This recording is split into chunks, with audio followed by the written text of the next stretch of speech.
Lord Peter Wimsey.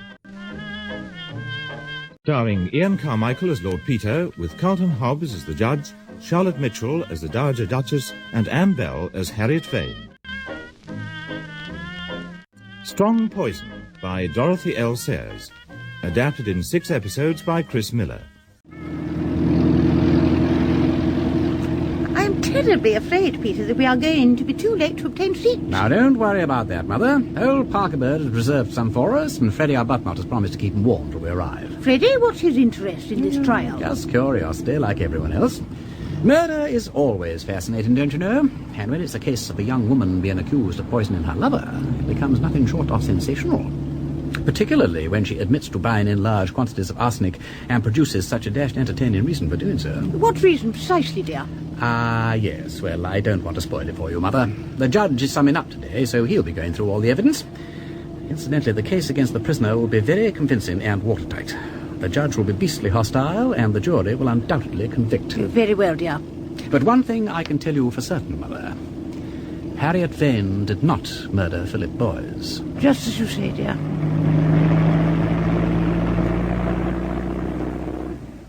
Members of the jury, you have listened with great patience to the evidence in this distressing case, and it is now my duty to sum up the facts and arguments which have been put before you so as to help you in forming your decision. The deceased, Philip Boyes, was, as you have heard, a writer, and in the year 1927 he became acquainted with the prisoner Harriet Vane, who is also a novelist by profession. She has told us herself, with great candour, how she became deeply attached to Philip Boyes, and how 8 months after meeting him she consented to live on terms of intimacy with him outside the bonds of marriage. Now, you may feel, and quite properly, that this was a very wrong thing to do. You will not be led away by the false glamour which certain writers contrive to throw about free love into thinking that this was anything but an ordinary vulgar act of misbehaviour. Sir Impey Biggs, very rightly using all his great eloquence on behalf of his client, has spoken of Miss Vane's unselfish sacrifice and immolation. He will not, I am sure, pay too much attention to this. At any rate, Philip Boyes and the prisoner lived together in this fashion for nearly a year, apparently on terms of the greatest mutual affection. Nevertheless, in February 1929 there was a quarrel, and the couple separated. One of the curious features of this case is the reason assigned for this quarrel. After that, the only evidence we have is the prisoner's own, given, you will recall, during cross-examination by the Attorney General. Now, Miss Vane, I would like, if I may, to take you back to that evening of February the 9th. Could you tell the court precisely what Mr. Boyes said to you after dinner? He made a suggestion which I found intolerably patronizing and insulting. And what was that? He asked me to marry him. Could you explain to the court, Miss Vane, why exactly you found a proposal of marriage so unwelcome? Because he'd made a fool of me. I'd never wanted to live with him outside marriage. He persuaded me to do so against all the religious principles I'd been brought up on. I saw no reason why we shouldn't have been married from the start. But he told me he was totally opposed to formal marriage. And I believed him. But it was all just a test. He just wanted to see whether I would be as slavishly devoted to him as his vanity required. And when he saw I was, he was prepared to condescend to marry me. I felt utterly humiliated. Surely that was not the sole cause of that evening's quarrel. Yes, it was. And there must have been something else, some other grievance. He had been unfaithful to you, perhaps, or unkind. No. Very well. So, what was the upshot? I packed up all my things the next morning and left his house for good. I stayed with a friend for a week or so and then took a small flat of my own in Doughty Street. And did you see Mr. Boyes again before he died? Yes, once or twice at the houses of friends. These assignations... They weren't assignations. They were accidental encounters.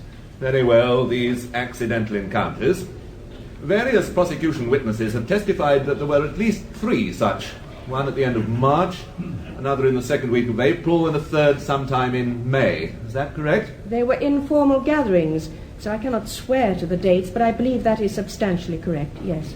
Did you speak to Mr. Boyes on any of these occasions? I was polite, but no more. You still felt animosity towards him? I was still very angry with him. Angry enough to give him arsenic? No! Not ever angry enough for that. Well, members of the jury, that is for you to consider. Whether Philip Boyce's proposal of marriage could reasonably be construed as a motive for murder. But I must impress upon you that no other motive has been suggested in evidence. Let us now turn our attention to the question of the arsenic. On April the 10th, a young woman who has been identified as Harriet Vane entered a chemist's shop in Southampton Row and purchased 2 ounces of commercial arsenic, saying that she needed it to destroy rats. You will recall the prisoner's evidence concerning this transaction given during Sir Impey Biggs' examination-in-chief. Miss Vane, did you in fact buy arsenic, as stated by witnesses, on April the 10th? Yes, I did. And what name did you sign in the poisons book? Mary Slater. Did you use the arsenic to destroy rats? No. Did you make any further purchases of arsenic? Yes. On May the 5th, I bought a tin of arsenical weed killer from a different shop and gave the name Edith Waters. Miss Vane, what is your profession? I'm a novelist. I write detective stories. Could you tell the court, Miss Vane, why you made these 2 purchases of arsenic? Because at the time I was writing a novel about arsenic poisoning, and I wanted to prove by experiment how easy it is for an ordinary person to get hold of the stuff. Please continue, Miss Vane. There's a scene in the book where a young woman goes into a chemist shop and buys a considerable quantity under a false name. I had to prove to myself that it was within the bounds of possibility. Miss Vane, when did you get the idea for this story? Last December. I discussed it at the time with Mr. Challoner, my literary agent. Last December? So you were discussing plans for a novel which involved the surreptitious purchasing of arsenic some 2 months before your quarrel with Philip Boyce? Yes. My lord, at a later stage I shall call Mr. Challoner to corroborate Miss Vane's evidence on this point. That, then, members of the jury, is the prisoner's explanation of these purchases, and you must consider it for what it is worth. Now, about this time, Philip Boyce began to suffer from renewed attacks of a gastric trouble to which he had been subject for some years. There is, however, a coincidence of dates here which may be significant, for each of these attacks occurred within a day or so of his meeting Miss Vane. Indeed, in 2 cases, within a few days of Miss Vane's purchase of arsenic. At any rate, after the 3rd attack, Boyce was advised by his doctor to take a holiday, and he went to North Wales with a friend, Mr. Ryland Vaughan.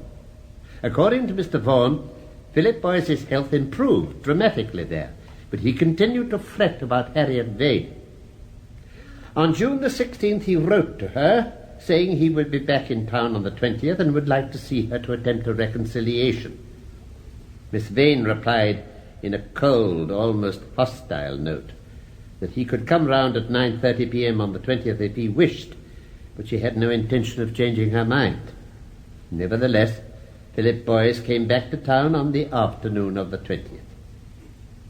We now come to the evening of that day, and I ask for your particular attention here, because it was undoubtedly in the course of this evening that the fatal dose of arsenic was administered. At 7:30, Mr. Boyce went round to have dinner with his cousin, Mr. Norman Urquhart, in whose house in Woburn Square, incidentally, he had gone to reside shortly after Miss Vane left him. The door was opened by Mr. Urquhart's maid, Hannah Westlock, and I would like to recall to you in detail Miss Westlock's evidence. Miss Westlock, how did Mr. Boyce look to you when he arrived on the evening in question?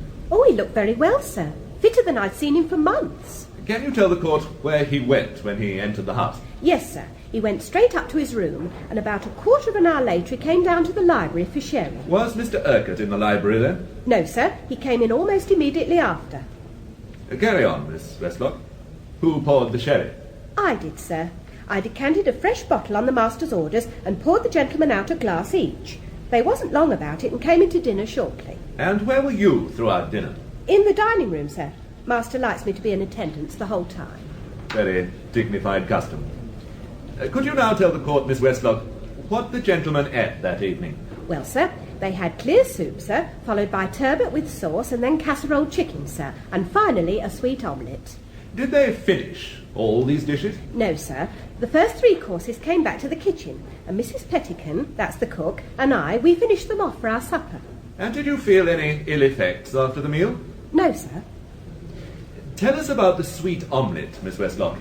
There was none of that left, you say? No, sir, because it has to be eaten at once, sir. Mr. Urquhart's very particular about that, sir. So Mr. Boyce cooked it at the table in a chafing dish and then divided it into 2 portions, one for himself and one for the master, sir. And you say Mr. Boyce cooked it? Yes, sir. And did they both eat their portions? Oh, yes, sir. Was there anything at all at the table which Mr. Boyce partook of alone? Yes, sir. There was a bottle of Burgundy. Mr. Urquhart don't drink at meals now, but Mr. Boyce had a couple of glasses, and afterwards I corked the bottle up, sir. Thank you, Miss Westlock. Millard, I shall be calling Sir James Lubbock later to testify that the contents of that bottle were fortunately preserved and were later analysed and found to be harmless. So you see, members of the jury, every article of diet except the wine was partaken of by 2 people at least, and in most cases by 4. And neither Mr. Urquhart, Miss Westlock, nor Mrs. Pettican felt any ill effects. This brings us to 9 o'clock. After dinner, coffee was ordered, but Boyce excused himself on the ground that he would probably be given coffee by Harriet Vane. At 9:15 he left Woburn Square and took a taxi the half-mile or so to Doughty Street. He arrived at 9:25, and Miss Vane let him in immediately. Now, as the interview was naturally a private one, we have no account of it to go upon, but that of the prisoner. You will remember what she said in cross-examination. Well, as I said, as soon as he'd come in and I'd closed the door, I offered him a cup of coffee. He said he'd love some, so I poured out 2 cups. He didn't take milk or sugar, and nor do I. I see. Miss Vane, could you tell the court where the coffee was standing? It was in a saucepan, the saucepan I'd made it in. Miss Vane, I have here a copy of a statement you made to Chief Inspector Parker on September the 30th. In it you say, and I quote, "I had a cup of coffee ready for him on his arrival." Did you have a cup of coffee ready? Not in a cup. No, the coffee was in the saucepan, as I said. Then why did you say in your statement that the coffee was in a cup? I didn't. I said I had a cup of coffee ready, meaning a certain quantity of coffee. Is that a normal expression amongst the bohemians of Bloomsbury? Millard, I object to my learned friend's sneering tone. Thank you, Sir Impey. Mr. Attorney, could you possibly phrase your question less tendentiously? As your lordship pleases. Miss Vane, is a cup of coffee, meaning a certain quantity of coffee, a normal expression? It is to me, yes. Thank you, Miss Vane. Well, members of the jury, whether that phrase is normal usage is something you will be able to judge for yourselves. But I hardly need point out how damaging to Miss Vane's case any suggestion that the cup had been prepared in advance would be. Be that as it may, according to the prisoner's evidence, the interview was not a satisfactory one, and at 10 o'clock the deceased expressed his intention of leaving her. She says that he appeared uneasy and remarked that he was not feeling well, adding that her behaviour had greatly upset him.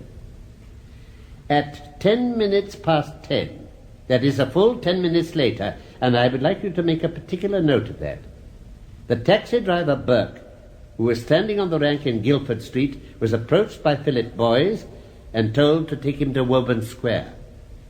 When the taxi stopped before Mr. Urquhart's house, Boyce did not get out, and on opening the door to investigate, Burke found him huddled in the corner in agony. He was helped into the house, and as this attack appeared to be much more serious than usual, Mr. Urquhart summoned Dr. Weir by telephone. Before the doctor's arrival, the patient vomited violently and thereafter continued to vomit persistently. Dr. Weir diagnosed the trouble as acute gastritis and made up a soothing medicine to control the vomiting, but this unfortunately had little effect. The next morning, the patient's condition had deteriorated to such an extent that a nurse was called in. On the 22nd, he became weaker and lost consciousness, and at 3 o'clock on the morning of June the 23rd, he died. I will now adjourn the court for lunch. Roast beef for you, Mother? Very nice. Well, I'll have the same. There's 2 roast beefs, waiter. Freddy? Oh, I don't know. he would adjourn just at the beastliest moment when everybody's appetite is thoroughly taken away. However, I could manage to fold a chop into the system. Mutton? Fine. And a mutton chop, waiter, with all the usual trimmings, what? Thank you, my lord. Such an interesting case, don't you think so, Freddy? I was just wondering to myself why I'd come to the ballet show, actually, Duchess. Tedious, I find it. The gal's not even pretty. I don't think I'll go back after grub. I'll wager that you do, Freddy. Oh, excuse me a moment, Mother, there's Biggie. Must just have a word with him. Yes, well, you run along, dear, and give Sir Impey my regards. He's right here. Yes. Gone to put an alternative theory of some kind, I expect. I expect so. Top hole to see old Wimsey back, ain't it? Wonderful how keen he is on this sort of thing, don't you know? Rampages off the minute he gets home like the jolly old war horse sniffing the TNT, what?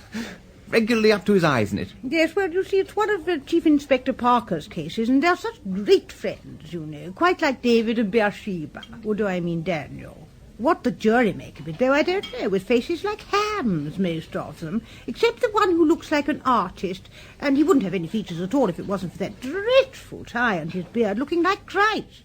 Well, only not really Christ, but one of those Italian ones in a pink frock and a blue top thing. Wasn't that Peter's Miss Climpson on the jury? Who?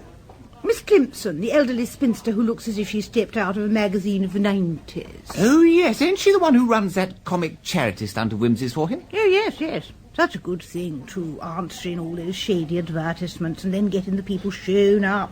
So courageous, too. Some of them the horridest, oily people. And murderers, I shouldn't wonder, with automatic thingamies and life preservers in every pocket. And very likely a gas oven full of bones, like Landru. So clever, wasn't he? And really such women. Born murderesses, as somebody says.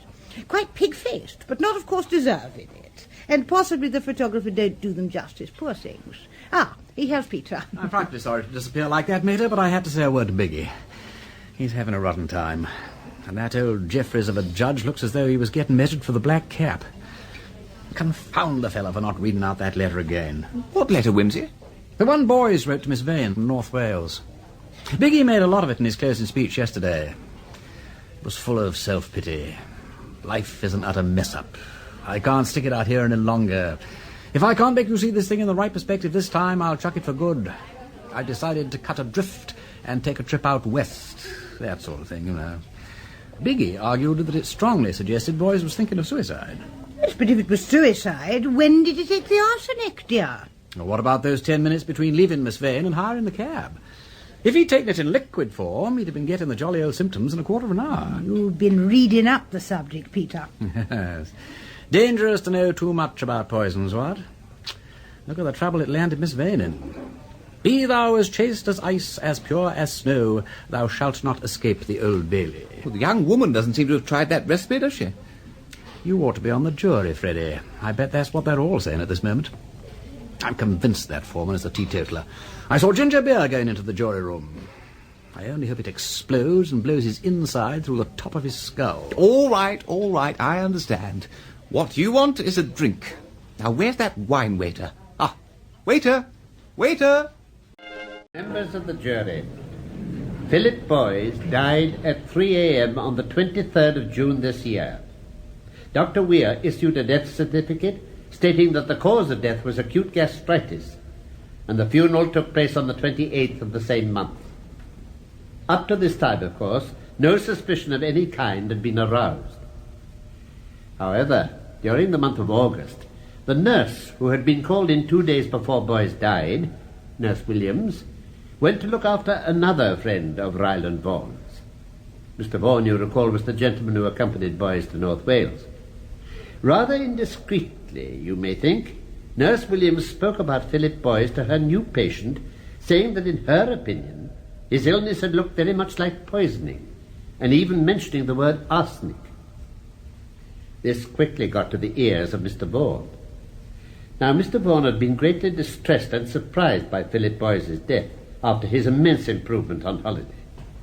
In addition, he felt that Harriet Vane had behaved badly, not only about the love affair, but particularly in not even attending the funeral. He therefore went to Dr. Weir and asked his opinion. Dr. Weir, while naturally upset to hear of any suggestion of poisoning, nevertheless had to admit that the symptoms of arsenical poisoning and acute gastritis are really indistinguishable. On hearing this, Mr. Vaughan at once wrote to Philip Boyce, his father, suggesting an inquiry, and as you have heard, eventually the police were communicated with and an exhumation order obtained. We now come to the evidence of the distinguished analyst, Sir James Lubbock. Sir James, did you analyze the body of Philip Boyce for arsenic? I did. Could you tell the court what this involved? Certainly. My colleague and I took certain organs of the body, the stomach, intestines, kidneys, liver, and so on, and first of all subjected small portions of them to Marsh's test for arsenic, which indicated that they all contained the element. Having established that arsenic was present, we then undertook a series of quantitative analyses and calculated from our results an approximate figure for the total weight of arsenic in the body. We then allowed for the amount of arsenic eliminated from the body. How was that done? Arsenic passes through the body extremely quickly under normal conditions, especially if taken with food or immediately following a meal, because the arsenic irritates the lining of the internal organs and speeds up the process of elimination. In this case, there was additional elimination through vomiting. We came to the conclusion that a large and fatal dose of arsenic, 4 or 5 grains perhaps, had been taken about 3 days before death. Did you test the hair and fingernails for arsenic? We did. Did you find arsenic present? Yes. More than in the hair of a normal, healthy person? Considerably more. How far along the hair did you find arsenic? About half an inch. And what, in your opinion, does this indicate? That the deceased had taken arsenic at least 3 months before his death. Thank you, Sir James. And you will have to decide, members of the jury, what importance is to be attached to that evidence in view of the prisoner's purchase of arsenic in April and May and the deceased's attacks of sickness in March, April and May. There is just one more point for us to consider. It has been suggested by the defence that Philip Boyce may have taken the arsenic himself after leaving Harriet Vane's flat. And they bring forward books which show that the onset of symptoms can take place in a very short time after taking the arsenic. As little as a quarter of an hour if the arsenic is in liquid form. You must therefore ask yourselves whether, after leaving Miss Vane's, Philip Boyce went to some quiet spot and took a dose of arsenic, which he must in that case have brought with him in anticipation of an unfavourable interview. But I must remind you here that the defence have brought no evidence to show that Philip Boyce ever bought any arsenic or had access to any. Well, I think that is the case as it is presented to you.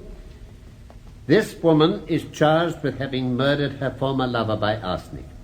He undoubtedly did take arsenic, and if you are satisfied that she gave it to him with intent to injure or kill him, and that he died of it, then it is your duty to find her guilty of murder.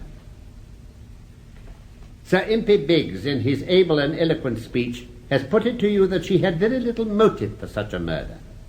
But I am bound to tell you that murders are very often committed for what seem to be the most inadequate motives, if indeed any motive can be called adequate for such a crime.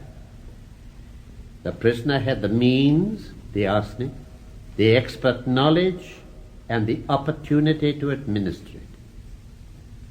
If you feel that there is any reasonable doubt that the prisoner gave this poison to Philip Boyce deliberately, you must bring her in not guilty of murder. You are not bound to decide how it was given, if it was not given by her. Consider the circumstances of the case as a whole, and say what conclusion you have come to.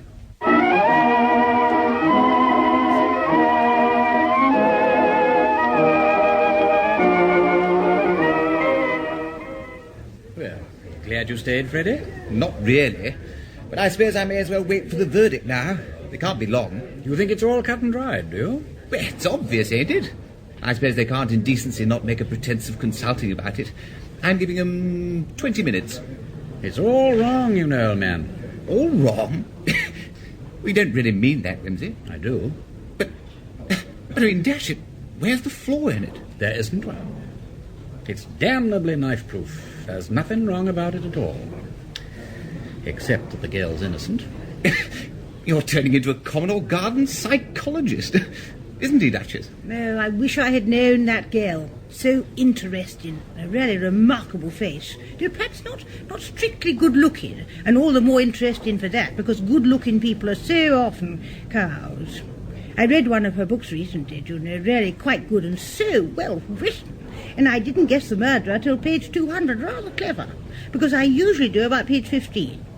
So very curious, to write books about crimes and then be accused of a crime oneself. Some people might say it was a judgment. I wonder whether, if she didn't do it, she has spotted the murderer herself. I don't suppose detective writers detect much in real life, do they, except Edgar Wallace, of course, who always seems to be everywhere, and dear Conan Doyle, and the black man, what's his name? And, of course, the Slater person, such a scandal. Oh, though now I come to think of it, that was in Scotland, where they had such very, very odd laws about everything, particularly getting married. Well, I suppose we shall soon know now, not the truth, necessarily, but what the jury have made of it. Their 20 minutes is up, dash it. I say, Wimsey, did she really not do it? Ah, I have locked my heart in a silver box and pinned it with a golden pin. Nobody's opinion matters now except the jury's. I expect Miss Climpson is telling them all about it. And when once she starts, she doesn't stop for an hour or two. She has a militant high church conscience of remarkable staying power, and a person who can believe in all the articles of the Christian faith ain't going to boggle over a trifle of adverse evidence. Go and have dinner, Freddy, old bean, or go to sleep or something. Nothing's going to happen for ages. Not for ages.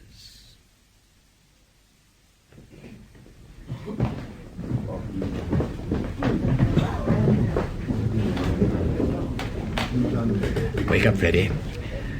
Come in, my own, my sweet. Were it never so airy a tread. What? Good Lord, they've been out 5 hours. Look at their faces. Yes, they say if it's going to be guilty, they never look at the prisoner. And they're all looking at the floor, except Miss Climpson. You're wrong, Wimsey. Sorry, old man. Members of the jury, have you all agreed upon your verdict? I'm sorry to say that we find it impossible to come to an agreement. Do you think that with a little more time you may be able to reach an agreement? I'm afraid not, my lord. I see no prospect at all of our ever agreeing. Can I assist you in any way? No, thank you, my lord. We quite understand the evidence, but we cannot agree about it.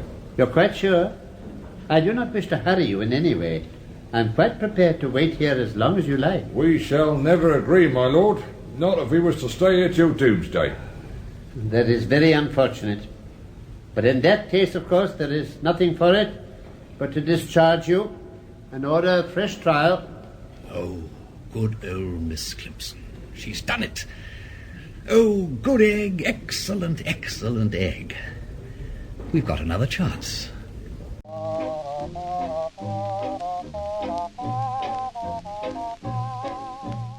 The next afternoon, Lord Peter Wimsey, convinced of Miss Vane's innocence, goes round to see his colleague in detection, Miss Catherine Climpson, who, as it happens, was one of the members of the jury.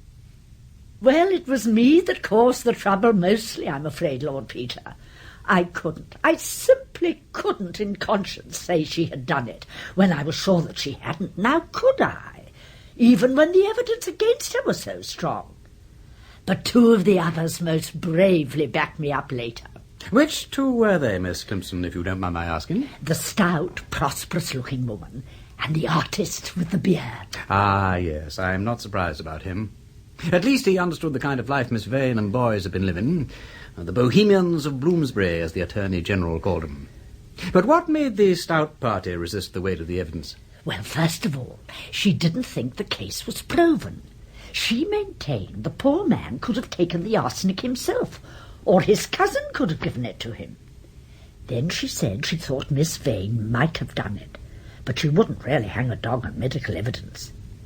And then I think she was preparing to vote with the majority when she suddenly took an intense dislike to the foreman because he tried to bear her down by his male authority. So finally, she voted with me. Splendid. Well, the important thing is, Miss Climpson, you've given us another chance. The retrial won't be for about a month, so we've got 4 weeks to come up with some fresh evidence. 4 weeks. Yes, that isn't much time, is it? I don't know where to begin. More tea. Thank you. The only thing to do, therefore, is to begin at the beginning. Why do people kill people? I really don't know. It's so dangerous as well as so terribly wicked. One wonders that anybody has the effrontery to undertake it. And very often they gain so little by it. That's what I mean. What do they set out to gain? Of course, some people seem to do it for the fun of the thing, like that German female, what's her name, who enjoyed seeing people die. Oh, such a strange taste. You know, dear Lord Peter, it has been my melancholy duty to attend many deathbeds, and though a number of them, such as my dear father's, were most Christian and beautiful, I could not call them fun. Of course, people have very different ideas of fun, and personally I've never cared for George Roby, though Charlie Chaplin always makes me laugh. Still, you know, there are disagreeable details attending any deathbed, which one would think could hardly be to anyone's taste, however depraved. I quite agree with you, but it must be fun in one sense to feel that you can control the issues of life and death, don't you know? Don't say that, Lord Peter, even in jest. Oh, righty-ho. Let's dismiss homicidal mania from our minds, then. What else do people kill for? Well, there is passion, for I should not like to call it love when it's so unregulated. That is the explanation put forward by the prosecution. The passion of hate that so often succeeds the passion of love at the end of an affair. I don't accept it, Miss Clemson. Not for Miss Vane. Certainly not. But it might be possible, might it not, that there was some other unfortunate young woman who was attached to this Mr. Boyce and felt vindictively towards him? Yes, or a man who was jealous. But the time is the difficulty. But there are those 10 minutes unaccounted for, from when he left Miss Vane in Doughty Street till he hired the taxi in Guildford Street. Might he not have entered some public house for refreshment and there met an enemy? By Jove, that's a possibility. But it's rather a coincidence, ain't it? Still, it's worth looking into. Let's go on to the next motive, and that is money. Ah, well, plenty of possibilities there. I'm feeling better already, Miss Clemson. Fitter and brighter in every way. Either I'm getting a line on the thing, or else it's your tea. That's a good stout-looking pot. Has it got any more in it? Yes, indeed. My dear father used to say I was a great hand at getting the utmost out of a teapot. The secret is to fill up as you go and never empty the pot completely. Oh, thank you. Finally, then, inheritance. Had he anything to leave? Yes, well, not much, I should think. I met his publisher at the trial, and although Boyce's books are selling very well now, succès de scandale, don't you know, it's pretty clear who's going to get the bulk of the profits. I shouldn't think there's much money in the family either. Still, you never know. Anything else? We should not overlook the possibility of self-destruction, Lord Peter. Suicide, yes. That is what I'm really rather inclined to believe in fact. Arsenic is tomfool stuff to commit suicide with, but it has been done. Only where is the bottle? The bottle? Well, if he took the stuff sometime in those 10 minutes between Doughty Street and Guildford Street, he must have been carrying it in something. It might be in a paper if he took the powdered form, though that would be awkward. But neither a bottle nor any paper was found on him, so he must have chucked it away. I do loathe suicides. They're so difficult to prove. Oh, well, faint heart never won so much as a scrap of paper, so we must work at it. Certainly we must. Will you reserve the best efforts of yourself and your staff, Miss Clemson? I may need you soon. Meanwhile, I'm going to prison. Lord Peter, whatever do you mean? The defence is getting me passed into Holloway as part of their outfit. Tomorrow morning, Miss Clemson, I meet the prisoner, face to face.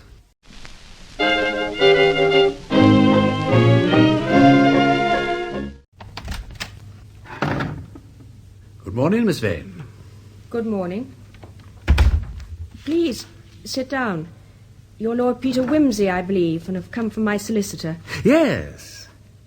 Yes, I heard the case and all that, and I contacted Mr. Cross because I thought there might be something I could do, don't you know? That was very good of you. No, not at all, dash it. I mean to say I rather enjoy investigating things, if you know what I mean. I know. Being a writer of detective stories, I've naturally studied your career with interest. I say, have you?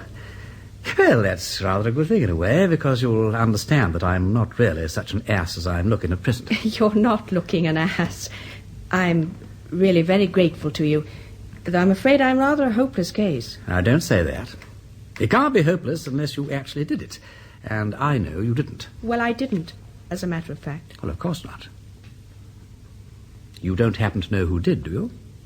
I believe Philip took the stuff himself. He always wanted to be a victim, and in the end he succeeded. He was rather a defeatist sort of person, you know. He thought people were in league to spoil his chances, so when I walked out, he took it particularly hard. Forgive my asking, but you were very fond of him? I must have been, mustn't I, to have consented to live with him? Well, not necessarily. You might have been sorry for him, or bewitched by him, or even badgered to death by him. All those things. Were you friends? No. Philip wasn't the sort of man to make a friend of a woman. He wanted devotion. That was why he put me on probation, like an office boy, to see whether my devotion was abject enough.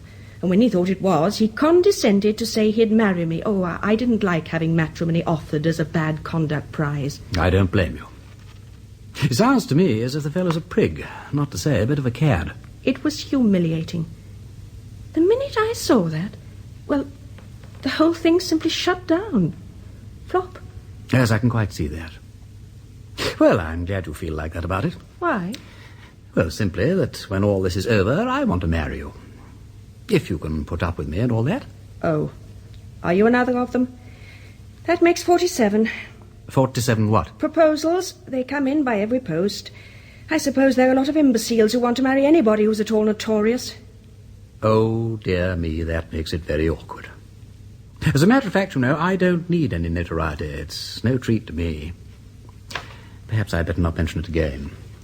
I'm sorry, but one gets rather a bruised sort of feeling in my position. There have been so many beastlinesses. I know. Yes, it was stupid of me. No, I think it was stupid of me. But why? Why? Well, I thought you'd be rather an attractive person to marry, that's all. I mean, I sort of took a fancy to you. I can't tell you why. There's no rule about it, you know. I see. Well, it's very nice of you. What would your noble family think about it? Oh, my mother's the only one that counts, and she likes you very much from what she's seen of you. So you had me inspected? No. Oh, dash it all, I seem to be saying all the wrong things today. I was absolutely stunned that first day in court, and I rushed off to my mater, who's an absolute dear and the kind of person who really understands things, and I said, look here. Here is the absolutely one and only woman, and she's been put through a simply ghastly, awful business, and for God's sake, come and hold my hand. You simply don't know how foul it was. That does sound rather rotten. I'm sorry I was brutal. You are bearing in mind that I've had a lover, aren't you? Oh, yes. So have I, if it comes to that. In fact, several. It's the sort of thing that might happen to anyone. I can produce quite good testimonials. I'm told I make love rather nicely. Only I am at a disadvantage at the moment. One can't be very convincing at the other end of a table with someone looking in at the door. I'll take your word for it. But it seems very probable I shall not survive to make the experiment. Now, don't be so damn discouraging. I have already carefully explained to you that this time I am investigating the business. Anyone would think that you had no confidence in me. People have been wrongly condemned before now. Exactly. Simply because I wasn't there. Oh, by the way, I don't positively repel you or anything like that, do I? Because if I do, I'll take my name off the waiting list at once. No, you don't repel me. Oh, I'm glad of that. Any minor alterations, like parting the old mane or growing a toothbrush or cashiering the eyeglass, you know, I shall be happy to undertake if it suits your ideas. Please, don't alter yourself in any particular. You really mean that? Well, I suppose I ought to be going. You will think it over, won't you? If you have a moment to spare. Only don't hesitate to say if you think you couldn't stick it at any price. I'm not trying to blackmail you into matrimony, you know.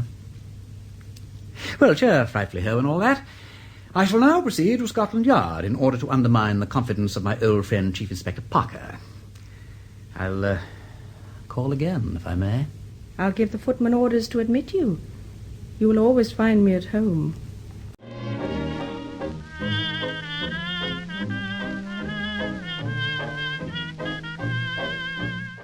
come in, Peter. Come and sit down. Charles Parker, you have made a mistake. I beg your pardon? The Vane case. You've come a mucker over it, you really have. I don't think so. It was pretty straightforward, really. Charles Acushla, distrust the straightforward case. Even the path of light is curved, or so they tell us. You have made a mistake. Oh, come now. Just because the jury didn't agree... Oh, for God's sake, man, do what you can to put the thing right before next exercises, or I'll never forgive you. Damn it, you don't want to hang the wrong person, do you? Especially a woman and all that. Have a fag. You're looking quite wild about the eyes. Thank you. Oh. Do you really think we made a mistake? Yes. Oh, dear. Well, I'm sorry if we've got the wrong pig by the ear, but it's the defence's business to point out where we're wrong, and I can't say they put up a very convincing show. No, confound him. Is that fool and beast of a solicitor, Crofts? Blast his ugly eyes. I know the brute thinks that she did it, and I hope he will fry in hell and be served up with cayenne pepper on a red-hot dish. What eloquence. Anybody'd think you'd gone goopy over the girl. Well, that's a damn friendly way to talk. When you went off the deep end about my sister, I may have been unsympathetic, I dare say I was, but I swear I didn't dance on your tenderest feelings and call your manly devotion going goopy over a girl. Good Lord. You don't seriously mean that No. I mean, I am not expected to be serious. I'm sorry. Now, if it's like that, I'm damned sorry, old man. But what can I do? Now you're talking. First of all, answer a straight question. Did Boys leave a will? Yes. Well, he didn't own much except his copyrights, though. Originally left them to Miss Vane, but after they separated, he made a new will in favour of his friend Ryland Vaughan. Thank you. Was he insured? No. Good. Now, look here. The most likely thing is that this unsavoury blighter Boys committed suicide. The unspeakable defence haven't been able to trace any arsenic to his possession, but then they probably couldn't trace a herd of black cattle over a snowbound field in broad noonday with a microscope. I want your people to take it up. Boys, query, arsenic, huh? Anything else? Yes. Find out what Boys did in those 10 minutes after he left Miss Vane's, particularly whether he visited any pub, if he met anybody, and what he took to drink. It shall be done. Boys, query, pub. Yes. Thirdly, find out if any bottle or paper that might have contained arsenic was picked up in that part of Bloomsbury. Oh, indeed. Would you like me to trace the bus ticket dropped by Mrs. Brown outside Selfridge's in the last Christmas rush? I mean, there's no use making it too easy. Charles... Boys, Doughty Street area, query, bottle or paper. Yes. That's all for the moment. Oh, thanks for small mercies. Well, good luck, Peter. Funny for you and me to be on opposite sides, isn't it? Very. I'm sorry about it, but it's your own fault. Oh, you shouldn't have been out of England. By the way, you realise that probably all our young friend did during those missing 10 minutes was to stand about in Tearballs Road or somewhere looking for a stray taxi? Oh, shut up. So you've reappeared? Good Lord, yes. Surely you expected me to. I fancied I'd left that impression. I say I thought of a good plot for a detective story. Really? Top hole. However, business first. Do you happen to know whether Philip Boys made a will? Oh, yes, in my favour. He named me as his literary executor, too. Good heavens. Do you know, I'd quite forgotten about that. He must have altered it when we parted, mustn't he? Or I'd have heard about it. You didn't know he altered it then? Before he died, I mean. I never thought about it. Why? Nothing. Only I'm rather glad the will wasn't brought up at the thingamabob. Meaning the trial? You needn't be so delicate about mentioning it. You mean if I'd thought I was still the heir, I might have murdered him for his money. It didn't amount to a hill of beans, you know. I was making 4 times as much as he was. Oh, yes. Yes, it was only this silly plot that I got in mind. But it is rather silly, now I come to think of it. Tell me. Well, it's about a girl who writes novels, crime stories, in fact. And she has a friend who also writes. Neither of them bestsellers, you know, but just ordinary novelists. Anyway, the friend makes a will, leaving his money, receipts from books and so on, to the girl. And the girl, who has got rather fed up with him, you know, thinks of a grand scoop that will make both of them bestsellers. She polishes him off by the same method she has used in her latest thriller. A daring stroke. Yes. And, of course, his books immediately do become bestsellers, and she grabs the pool. But don't you think it would be a little dangerous? She might even be suspected of the murder. Then her books would become bestsellers too. Only possibly she wouldn't live to enjoy the profits. That, of course, is the snag. But as an experienced mysterymonger, couldn't you think of a way round that? Yes. There's somebody she wishes to benefit. Say, a father, mother, sister, lover, or cause that badly needs money. She makes a will in his, her, or its favour, and lets herself be hanged for the crime, knowing that the beloved object will then come in for the money. How's that? Great. Only wait a minute. They wouldn't give other friends money, would they? You're not allowed to profit from a crime. Oh, hang. Yes, that's true. No, look. If she made all her possessions over by deed of gift immediately after the murder, that would include the friend's money. It would then all go direct to the beloved object, and I don't believe the law could stop it. See here, you are not safe. You're too clever by half. But I say it's a good plot, isn't it? It's a winner. Shall we write it? By Jove, let's. Only, I'm afraid we shan't get the chance. You are not to say that. Of course we're going to write it. Damn it, what am I here for? To prove your innocence, that what? And how are you progressing in that direction? Slowly. But this evening I'm going to meet the one person who did benefit from Philip Boyce's will. Ryland Vaughan. Good heavens. He's an obnoxious ass, but you don't think he killed Phil? No, I'm still working on the suicide theory. I just want to know what Mr. Vaughan thinks. Do you know him? Not yet. But I have a friend who does, I'm quite certain. Keep smiling. It suits you.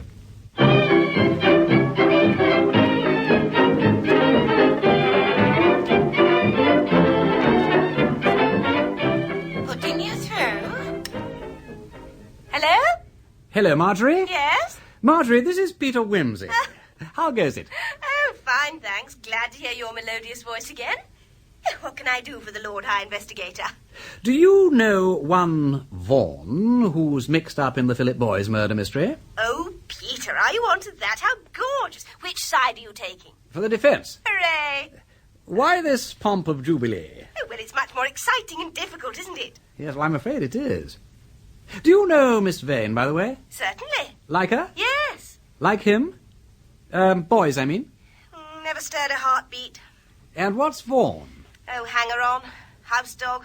Nothing must interfere with the expansion of my friend the genius, that sort. Do you want to meet him? If it's not too much trouble. Well, turn up tonight with a taxi and we'll go and look for him. I expect we'll find him at the Kropotki's. There's usually a party there. They're Bolshevik and musical and their drinks are bad, but their Russian tea is safe. Rightio. I'll roll round about 9 then. Cheerio.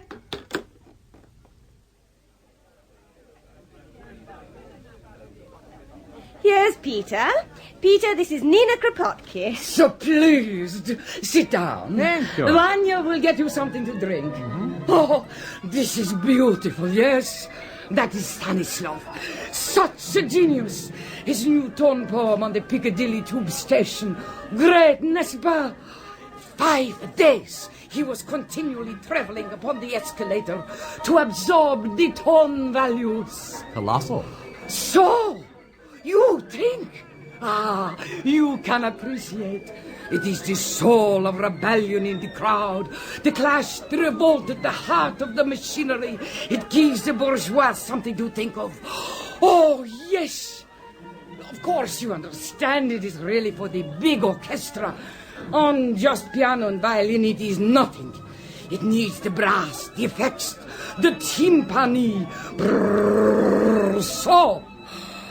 But one seizes the form, the outline. Ah, it finishes superb, magnificent. Let's have some tea. Tea. Peter, come and talk to Ryland Vaughan. I've got him in a corner and told him you're a tremendous admirer of Philip Boyce's books. Have you read them? Some of them, but I think I'm getting lightheaded. Well, you'll feel worse in an hour or so. You'd better come now. Ryland, this is Lord Peter Wimsey. Peter Ryland Vaughan. Hello. Hello. Hell of a place, eh? Hell of a business altogether. I only come here because Philip used to come here. Habit, you know. You knew him very well, of course. Oh, I was his only real friend. All the rest only cared to pick his brains. Apes, parrots, all the bloody lot of them. They sucked the blood out of him. And his damned thieves of publishers took every blasted coin they could lay their hands on. And then that bitch of a woman poisoned him. My God, what a life! Yes, but what made her do it? If she did do it. Oh, she did it, all right. Sheer beastly spite and jealousy, that's all there was to it. Just because she couldn't write anything but tripe herself. You'd think it would have been enough for her to help and look after a genius like Phil, wouldn't you? Why, damn it, he used to ask her advice about his work. Her advice! My God! Did he take it? Take it? She wouldn't give it. Told him she never gave opinions on other authors' work. Other authors! The impudence of it! Oh, of course it was hopeless from the start for Philip to get entangled with that kind of a woman. Genius must be served, not argued with. But he was infatuated. And then to want to marry her. Why did he? Remains of parsonical upbringing, I suppose. It was really pitiful. Besides, that fellow Urquhart did a lot of mischief. You know him, the cousin. No. Well, he got hold of him about 2 years ago, asked him to dinner, that sort of thing. Put up to it by the family, I imagine. Well, the minute I saw him, I knew he was out to ruin Philip, body and soul. Oh, well. No use crying about it now. His work is left, and that's the best part of him. Oh, but when one thinks what might have been... Tragic. By the way, you were with him all that last day till he went to his cousin's. You don't think he had anything on him in the way of poison or anything? I don't want to seem unkind, but he was unhappy. It would be rotten to think that... No, that I'd swear he never did. He would have told me he trusted me in those last days. And besides, he wouldn't have chosen that way. Why should he? I could have given him hyoscine, veronal, all that sort of thing. He said once, if ever I want to go out Ryland, you'll show me the way. And I would have, if he'd really wanted it. But arsenic? Philip, who loved beauty so much, do you think he'd have chosen arsenic, the suburban poisoner's outfit? That's absolutely impossible. Absolutely impossible.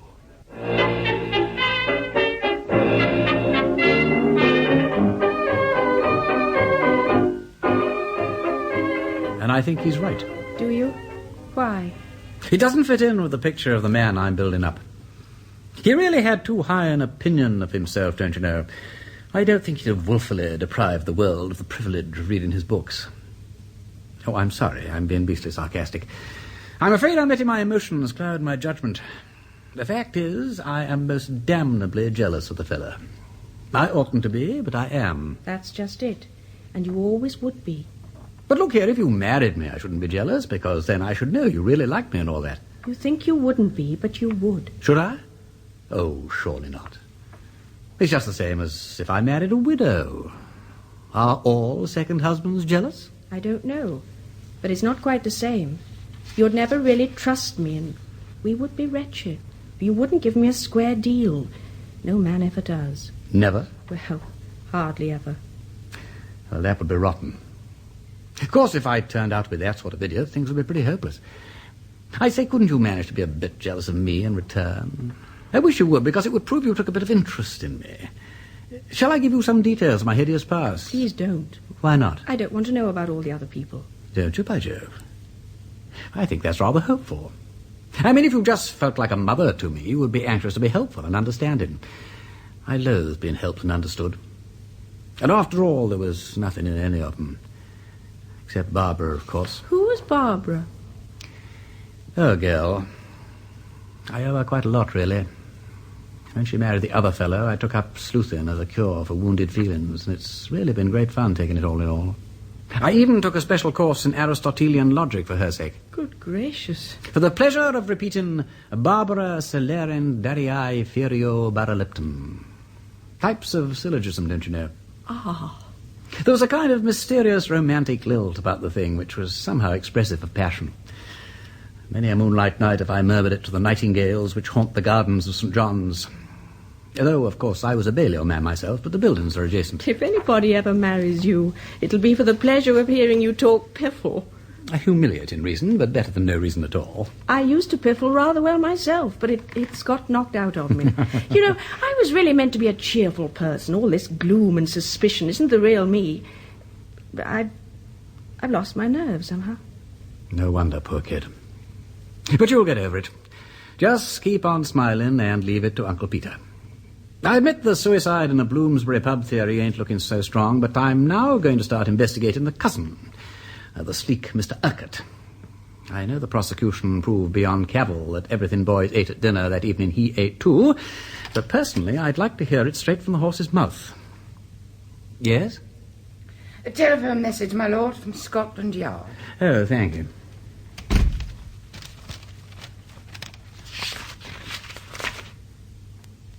Good heavens. Boys did go to a pub after all. Parker's found it. And he's on the track of a packet of white powder, too. Well, I'm dashed. Lord Peter Wimsey has proposed marriage to Harriet Vane, who is in Holloway awaiting retrial on a charge of poisoning her ex-lover, Philip Boys, with arsenic. In his attempts to establish Miss Vane's innocence, Wimsey has enlisted the help of his friend, Chief Inspector Parker, who's now come up with some evidence that suggests Boys may have committed suicide. Here's the lady you're anxious to meet, Peter. Mrs. Bullfinch. Allow me to introduce Lord Peter Wimsey. Oh, pleased, I'm sure. How do you do, Mrs. Bullfinch? Mrs. Bullfinch, before her union with Mr. Bullfinch last August, was the life and soul of the saloon bar at the Nine Rings in Gray's Inn Road. Known to all for her charm and wit. Oh, go on, you're a one, aren't you? Oh, don't you pay no attention to him, your lordship. You know what these police fellows are. Bad dogs. But I don't need his testimonials. I can trust my own eyes and ears, Mrs. Bullfinch. And I can only say that if I had had the happiness to make your acquaintance before it was too late, it would have been my lifetime's ambition to wipe Mr. Bullfinch's eye. Oh, you're every bit as bad as he is. Worse. Now, Mrs. Bullfinch, if you wouldn't mind beginning at the beginning, telling his lordship your story. Oh, about the young man and the white paper packet? Precisely. Why, of course. Well, my lord, before I was married, I was barmaid at the Nine Rings in Gray's Inn Road, as the Chief Inspector says. Miss Montague I was then. It's a better name than Bullfinch, and I was almost sorry to say goodbye to it, but there, a girl has to make a lot of sacrifices when she marries, and one more or less is nothing to signify. Well, as I was saying, I was working there up to my marriage, and I remember one evening in June, it wasn't far off the longest day, June the 20th, I think. That's the evening we're interested in. I think it was then. But as to the time of night, that I can tell you for sure, knowing how keen you techs always are on the hands of the clock. It was 10:05. I know, because a customer had just asked if the clock was right. Anyway, suddenly the door was pushed open, hurried like, and a young gentleman comes in, almost falls in, I might say, and he calls, "Give me a double brandy, quick!" And then he puts his hands across his waistcoat, like so. I see. Go on, Mrs. Bullfinch. Well, I mixed him a double with just a splash of soda, and he gulps it down and says, "That's better," and sits down.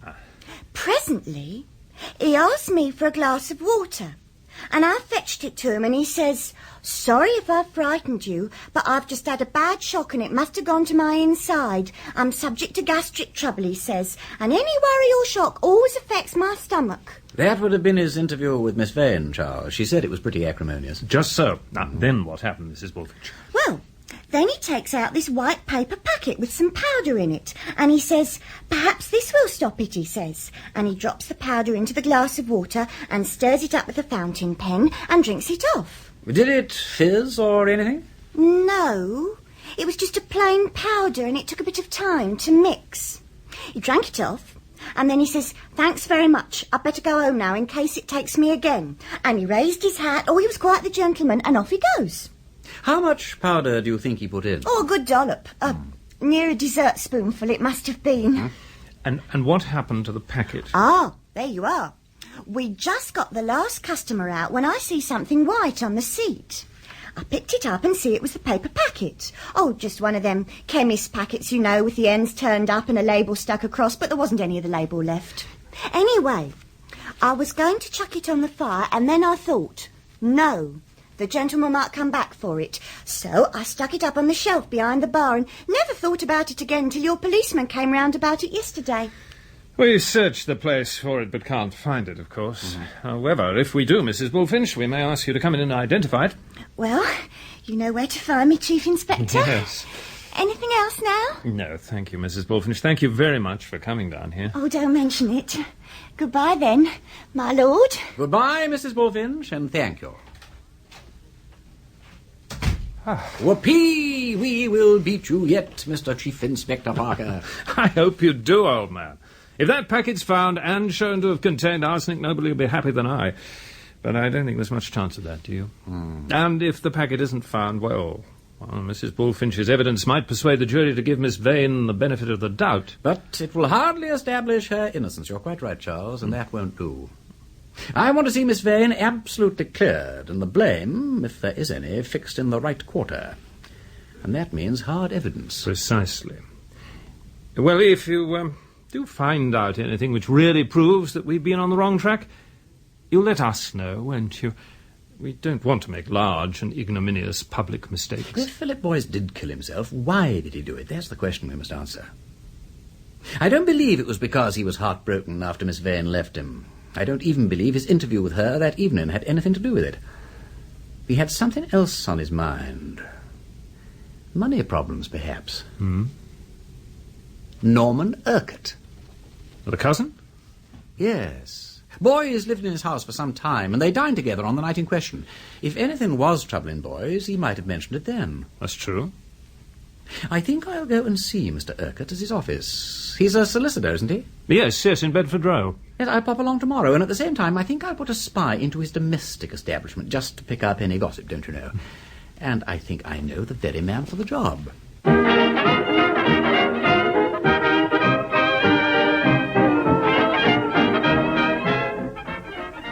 Bunter?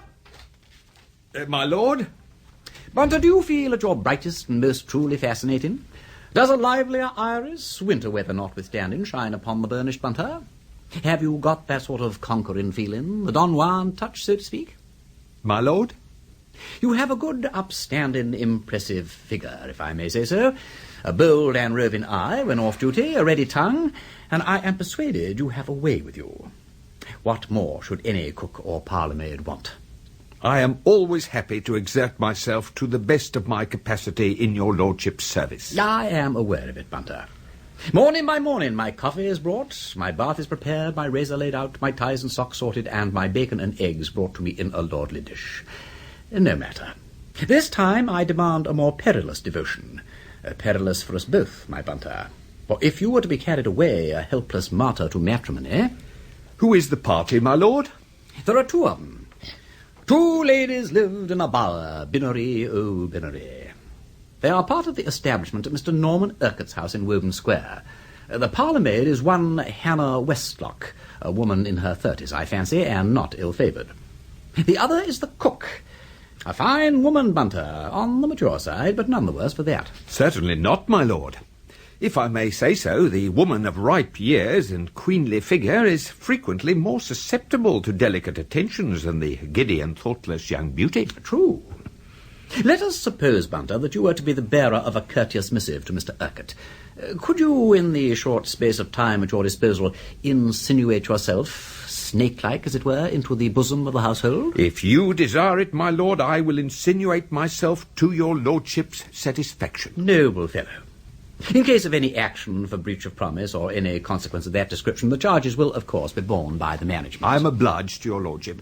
When would your lordship wish me to commence? As soon as I've written a note to Mr. Urquhart, I will ring. Very good, my lord.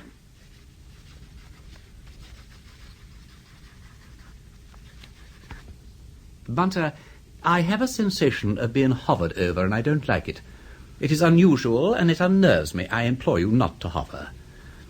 Is the proposition distasteful, or do you want me to get a new hat? What is troubling your conscience? I beg your lordship's pardon. It had occurred to my mind to ask your lordship, with every respect... Oh, God, Bunter, don't break it gently. I can't bear it. Stab and end the creature, to the heft. What is it? I wish to ask, my lord, whether your lordship thought of making any changes in your establishment. Changes, Bunter? When I have just eloquently expressed you my undying attachment to the loved routine of coffee, bath, razor, socks, eggs and bacon, and the old familiar faces? You are not giving me warning, are you? No, indeed, my lord. I should be very sorry to leave your lordship's service, but I had thought it possible that if your lordship was about to contract new ties... I knew it was something in the haberdashery department. Your lordship misunderstands me. I referred to domestic ties, my lord. Sometimes, when a gentleman reorganises his household on a matrimonial basis, the lady may prefer to have a voice in the selection of the gentleman's personal attendant, in which case... Bunter, may I ask where you have contracted these ideas? I ventured to draw an inference, my lord. This comes of training people to be detectives. Have I been nourishing a sleuth hound on my own hearthstone? May I ask if you've gone so far as to give a name to the lady? Yes, my lord. A very agreeable lady, if I may say so, my lord. It strikes you that way, does it? The circumstances, of course, are unusual. Yes, my lord. I might perhaps make so bold as to call them romantic. You may make so bold as to call them damnable, Bunter. Yes, my lord. You won't desert the ship? Not on any account, my lord. Then don't come frightening me again. My nerves are not what they were. Now then, there is the note. Take it round and do your best. Very good, my lord. Oh, and Bunter... My lord? It seems, Bunter, that I am being obvious. I have no wish to be anything of the kind. If you see me being obvious, will you drop me a hint? Certainly, my lord.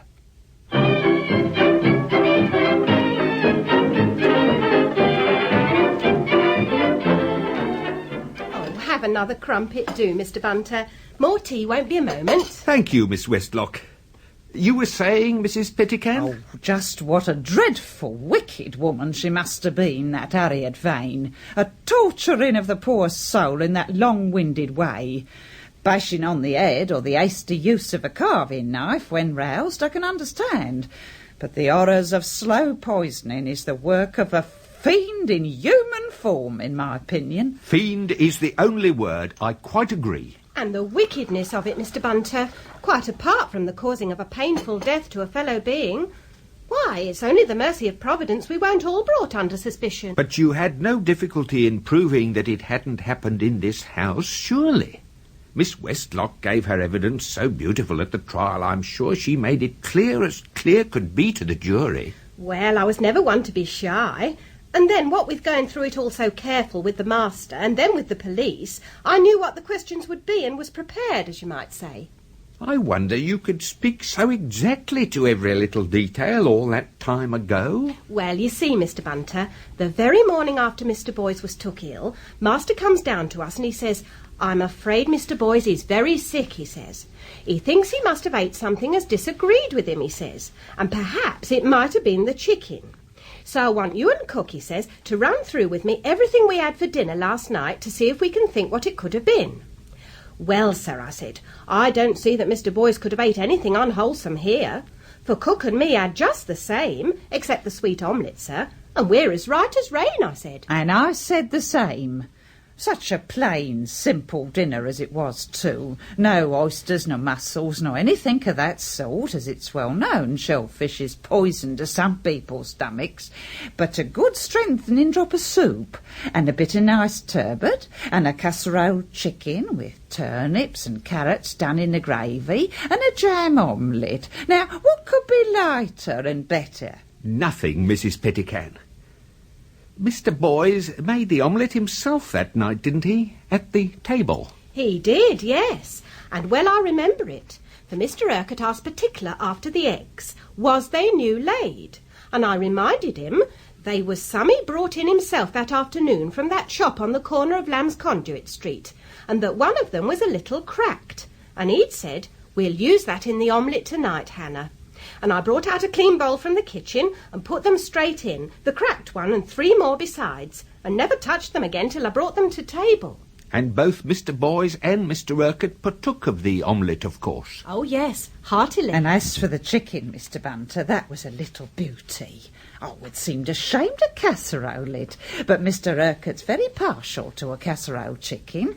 He says as there's more flavour to them that way, and I don't know but what is right. Well, it's certain there was nothing unwholesome about that anyway, Mrs. Pettican, otherwise you and Miss Westlock could scarcely have escaped it. No, indeed. We finished it every bit, except a little piece I gave to the cat. There was a drop of soup left, Not much, just a wee drain. And Mr. Urquhart took that up to show to the doctor, and he tasted it and said it was very good. And as for the burgundy, which was the only thing Mr. Boyce had to himself like, Mr. Urquhart told me to cork it up tight and keep it. And just as well I did, because of course the police asked to see it when the time came.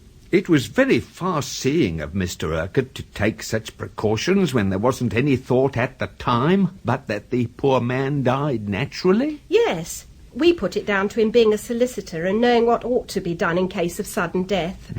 Very particular he was, too. Got me to put a bit of sticking plaster over the mouth of the bottle and write my initials on it so that it shouldn't be opened accidental. How very fortunate.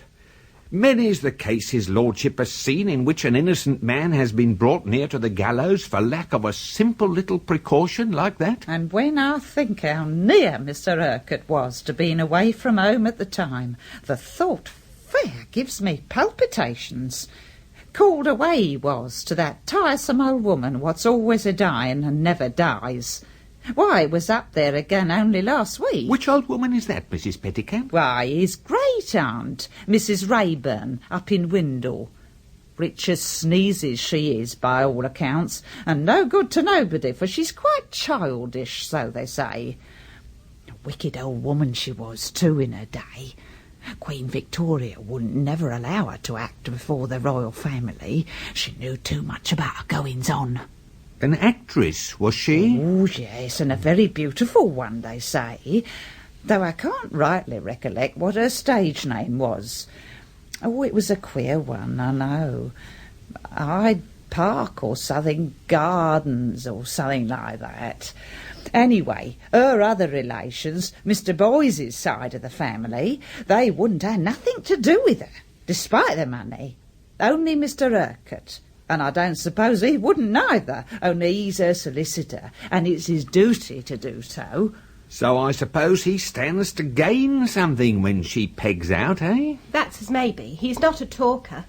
But it stands to reason he wouldn't always be tearing off to Westmoreland for nothing. Though I couldn't care myself to put my hand to money that's wickedly come by. It would not bring a blessing with it, Mr. Bunter. Oh, it's easy talking, my girl, when you ain't likely to be put in the way of temptation. There's skeletons in many a cupboard, if the truth were known. Ah, I believe you. I've seen diamond necklaces and fur coats that should have been labelled wages of sin if deeds done in the dark were to be proclaimed upon the housetops, Mrs. Pettican. Indeed, yes, Mr. Bunter. Well, Hannah, come along now. We must be getting on. As you say, cook. Then I shall take my leave, Mrs. Pettican. Thank you for your hospitality. Oh, not at all, Mr. Bunter. I hope as you'll come again. The master makes no objections to respectable gentlemen visitors at tea time. Wednesday is my half-day. Mine's Friday. And every other Sunday. If you should be evangelical, Mr. Bunter, the Reverend Crawford in Judd Street is a beautiful preacher. I shall look forward to that, Miss Westlock. Oh, incidentally, if Mr. Boyce was also a nephew of old Mrs. Rayburn's... Yes? Did he have any expectations from her? Oh, well, I don't know. He might have done, Mr. Bunter. Had he lived...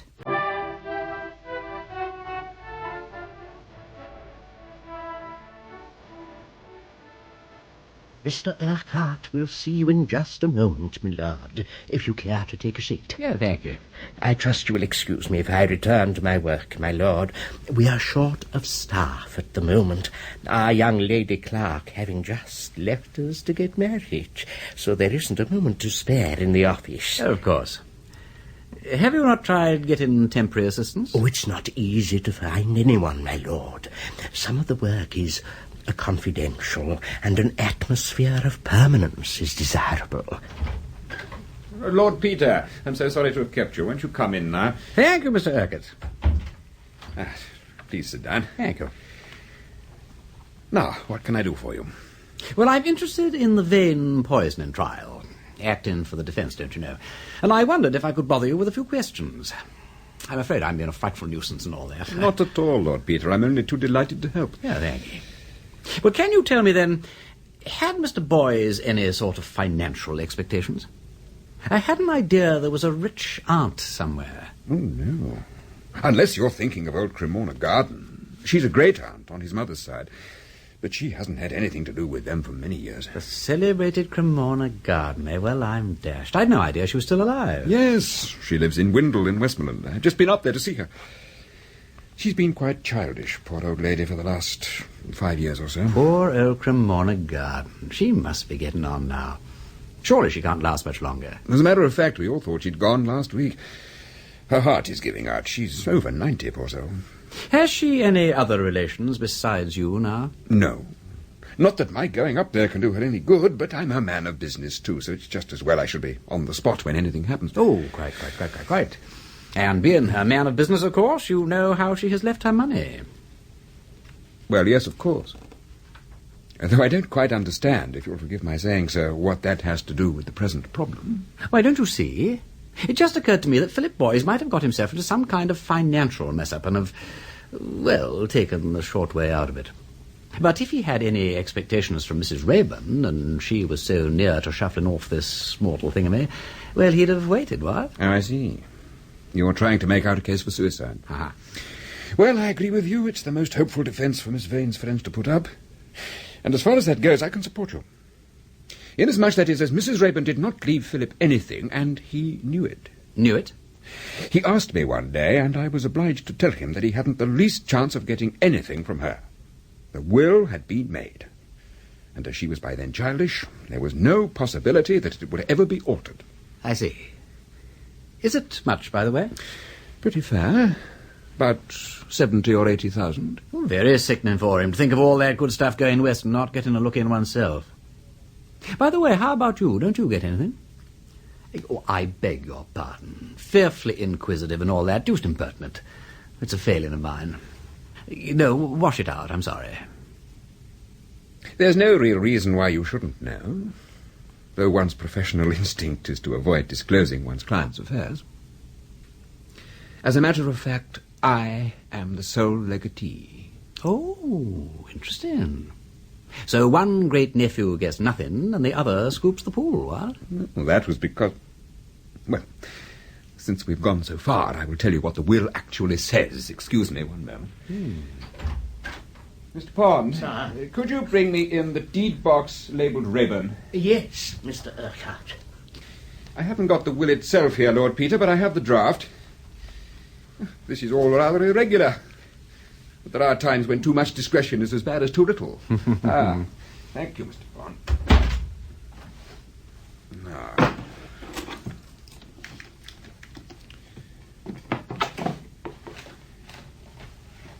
Oh, dear. Doesn't seem to be... Oh, of course, how forgetful of me. I'm so sorry. It's in my safe at home. I got it out for reference last June and quite forgot to bring it back. However, the gist of it was... Well, never mind. There's no hurry. If I called at your house tomorrow, perhaps I could see it then. By all means, if you think it important. Thank you, Mr. Urquhart. Then I'll call round at 9 o'clock, say.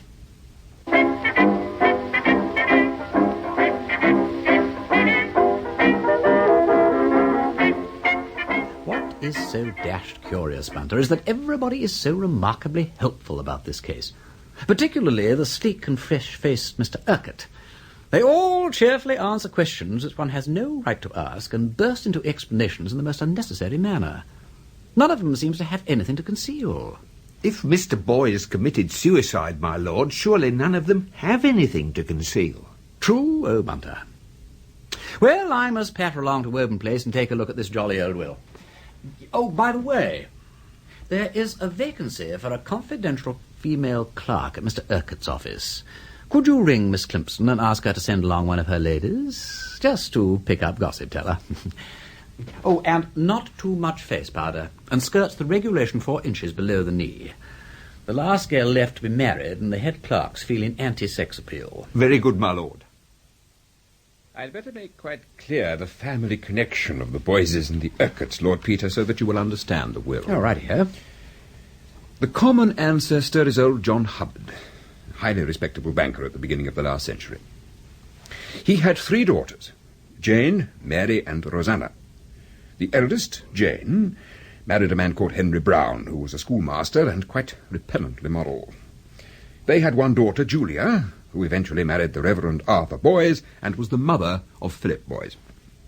The second daughter, Mary, accepted the hand of one Josiah Urquhart, and they had a son, Charles, who entered a solicitor's office, did well, and finally became a partner in the firm. He was my father, and I'm his successor in the legal business. All clear so far. Good. Now, the third daughter, Rosanna, was made of different stuff. To the horror of her parents, she ran away from home and went on the stage. They erased her name from the family Bible. She determined to justify their worst suspicions. She became the spoilt darling of fashionable London, and under the stage name of Cremorne Garden, went on from one disreputable triumph to another. Well, the long and short of it was that the eldest sister, Jane, would have nothing to do with the family black sheep. My grandparents were less straight-laced and were polite in a distant kind of way, and in consequence she eventually put her business into my father's hands. Well, the old lady never forgot or forgave anything. The very mention of the Boys-Brown connection made her foam at the mouth. Hence, when she came to make her will... Well, see for yourself. Yeah, thank you. March 14th, 1921. Oh, I see. Yes, here we are. All the rest of my property, whatsoever and wheresoever situated, I give to my great-nephew Norman Urquhart. And so on, so on. In token of gratitude shown to me by my said great-nephew Norman Urquhart and his father, the late Charles Urquhart, and to ensure that no part of my property shall come into the hands of my great-nephew Philip Boys, or his descendants. And to this end, and to mark my sense of the inhuman treatment meted out to me by the family of the said Philip Boys, I enjoin upon the said Norman Urquhart as my dying wish that he neither give, lend, nor convey to the said Philip Boys any part of the income derived from the said property, etc., etc., etc. Oh, I see. Oh, that's pretty clear. And pretty vindictive. If Boys had been in any financial trouble, he couldn't even have expected help from you. Unfortunately not. I should have been morally bound to refuse. Quite. Well, thank you, Mr. Urquhart. I'm glad I've seen that, very glad. It makes the suicide theory a good deal more probable.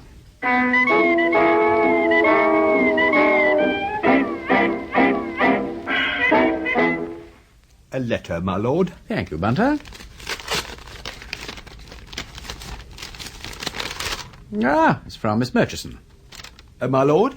Miss Climpson's lady, the spy we've planted in Mr. Urquhart's office. Oh, interesting. She seems to think that Urquhart may have been involved with the Megatherium Trust before their big crash. Indeed, my lord. Hardly the type of enterprise one would expect a respectable solicitor to be involved in. Certainly not. I'll ask Freddy Arbuthnot to look into it. He understands stocks and... Good God. My lord? This letter was typed on a machine with a newly chipped P and an A slightly out of alignment. Indeed, my lord. And so was the will Urquhart showed me this morning. My lord. That will, Bunter, was supposed to have been typed 8 years ago.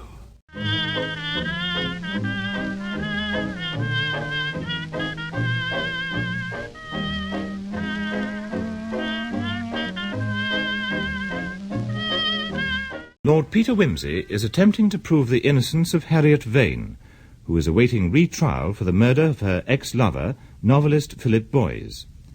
His investigations have, however, now been interrupted by Christmas, which he's spending, as usual, at Duke's Denver, with the family and various friends, including Mrs. Freak Dimsworthy, Captain Tommy Bates, and Miss Titterton.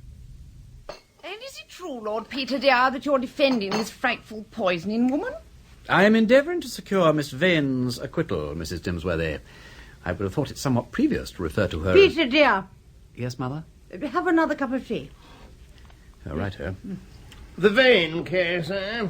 Well, I've no doubt she did it, Freaky. And I must say I don't blame her. Perfectly foul blighter, that Boys.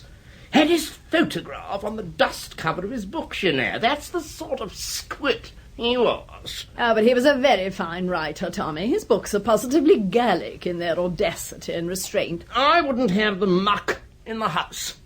I caught Hilda with that, and I said, now you send that book straight back to the library. I don't interfere, but one must draw the line somewhere. How do you know what it was like, Tommy? Why, James Douglas's article in the Express was good enough for me. The paragraphs he quoted were filthy. Positively filthy. Well, it's a good thing we've all read 'em then. Forewarned is forearmed, right? Oh, yes, we owe a great debt of gratitude to the press, you know. So kind of them to pick out all the plums for us and save us the trouble of reading the books, don't you think? And such a joy for the poor dear people who can't afford 7 and 6pence or even a library subscription, though I'm sure that works out cheaply enough if one is a quick reader. Not that the cheap ones would take those books, for I asked my maid. She's such a superior girl, and so keen on improving her mind, which is more than I can say for most of my friends. But no doubt it is all due to free education for the people, and I suspect her, in my heart, of voting Labour. Though I never asked, because I don't think it's fair. No. And besides, if I did, I couldn't very well take any notice of it, could I? I don't see why not, Duchess. Tommy, surely you're not suggesting that the Vane woman murdered Philip Boyes because of his books? Yeah, because of her own, more likely. I think the whole thing's a publicity stunt gone wrong.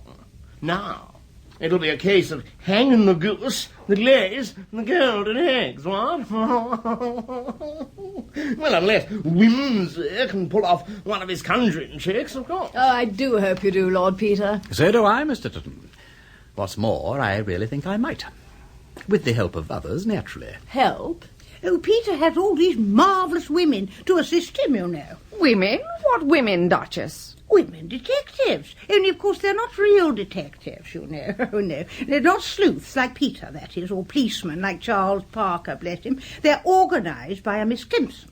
She runs a type-in bureau in West London, only it isn't a type-in bureau at all, of course, although it has to take on occasional work to keep up appearances. But most of the time, you see, the females who work there are employed answering shady advertisements in the newspapers and chasing up blackmailers and white slavers and the most appalling scoundrels and bringing them to justice. It's so exciting. Mother. Yes, dear. Oh, I see, yes, of course. Yes, well, Peter's very reticent about them, you see, but they do so much good work. I'm sure he's very proud of them, really. They're all what are known as superfluous women. Such an unfair word. Quite cruel, really. But they're most certainly not superfluous anymore. What do you call your women, dear? What's the name you have for them? Look, Mother, please. Your cattery. That's it. It's his cattery. Meow. It's so amusing. Although, of course, one wouldn't be so indiscreet as to use the term in their presence. Of course not. But do tell us, Lord Peter, what this Miss Vane is like. Have you talked to her? I saw in the papers that she'd had hundreds of offers of marriage. Out of one nose into the other. What? You know, Tommy, there are times Peter! Yes, Mater. I do wish, dear, you'd go and see what's happened to Gerald. Tell him his tea's getting cold. Righto, Mother. But I won't be back for a while, if you don't mind. I want to have a chat with Freddy about the case. Stocks and shares angle, don't you know? He's an ass about everything else, but he does seem to understand them. Very well, dear.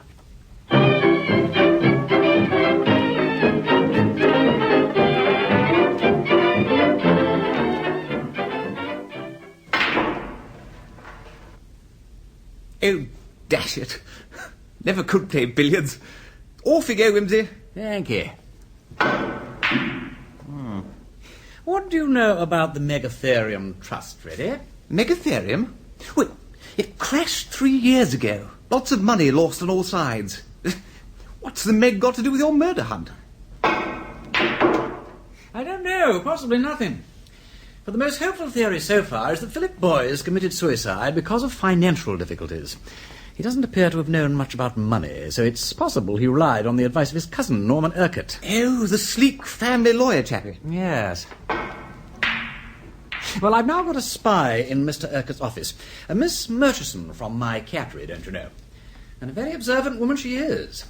She overheard a phone call last week and putting two and two together, she thinks it's likely Urquhart was involved with megatherium. No evidence, you understand, just suspicion. So, do you think Boys could have tried his hand at a bit of speculating and lost a packet? Well, if he did, it would explain a lot. He knew he wasn't going to get anything when his rich old great-aunt died, because Urquhart's shown me a draft of her will, and she cut him off without a penny.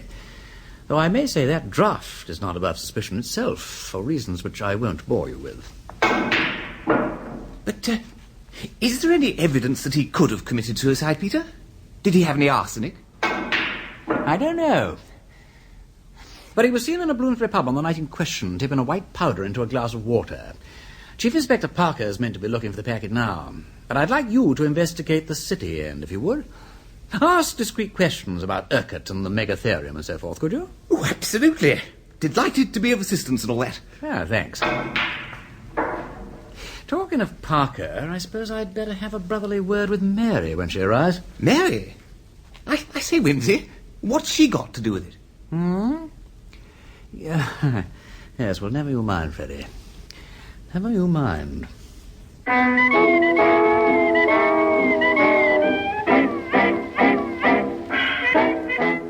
I say, Mary, do you say anything of old Parker these days?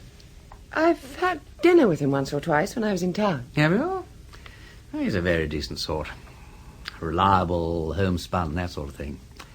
Not amusing, exactly. A little solid.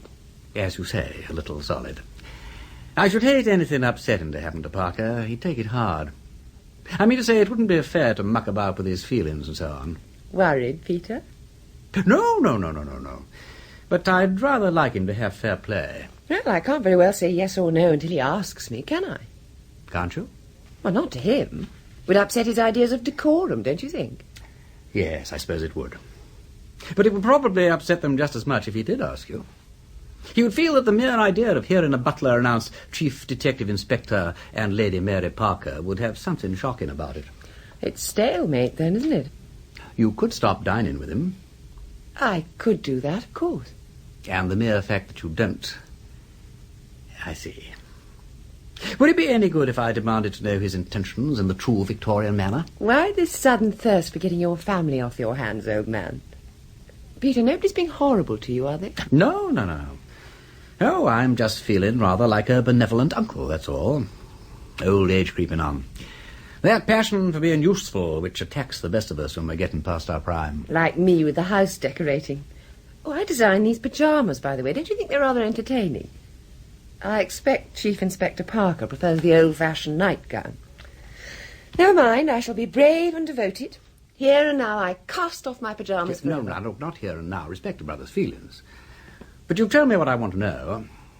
I am to inform my friend Charles Parker that if he will abandon his natural modesty and propose, you will abandon your pyjams and say yes. Yes. Thank you, Peter.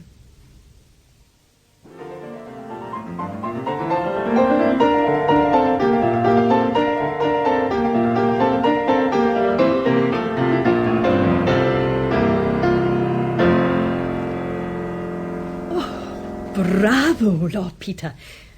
That was delightful. Thank you, Miss Murchison. Now then, let's get down to business. I find Bach good for the brain, don't you? Steady and influence and all that. I quite agree. Well, you asked me to find out about the typewriter in Mr. Urquhart's office. Yes? It was bought new 3 years ago. Was it indeed? So our Mr. Urquhart has got something to hide. Well, that's rather a blow to the boy's suicide theory. I don't quite understand. What makes you think Mr. Urquhart has something to hide? When I went to see him before Christmas, he offered, quite unnecessarily, to show me Mrs. Rayburn's will. That's his great-aunt. And Philip Boyce's great-aunt, too, yes. He asked for Mrs. Rayburn's deed box to be brought in and pretended to search for the will, but then remembered that he left it at home. He invited me to call round the next morning, which I did, and lo and behold, there was the draft of a will.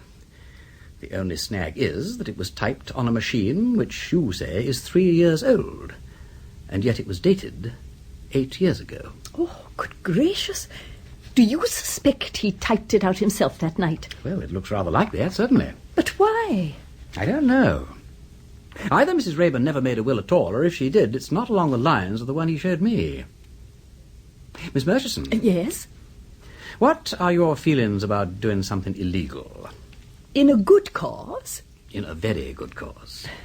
I imagine that if I'm taken up, you will pay any necessary costs. Certainly. And if I go to prison? I don't think it'll come to that. There's a slight risk, I admit, that you might be brought up for attempted theft or for being in possession of safe-breaking tools, but that is the most that could happen. Oh, well, why not? It's all in the game. You mean that? Yes. Splendid. Then what I want you to do is break into Mrs. Rayburn's deed box and look for the real will. Do you want me to steal it? No. Just try to memorize the chief points in it, especially the names of the chief legatee or legatees and of the residuary legatee. I particularly want to know whether anything was left to Philip Boyes. That seems quite straightforward, Lord Peter. Except for one thing. The deed boxes are all locked, and Mr. Urquhart carries the keys with him at all times. Don't you know how to pick a lock? Oh, not in the least, I'm afraid. I often wonder what we go to school for. We never seem to learn anything really useful. Well, I suppose I'd better take you to an expert for some rather intensive training. Should you mind putting your coat on and coming round with me to see a friend?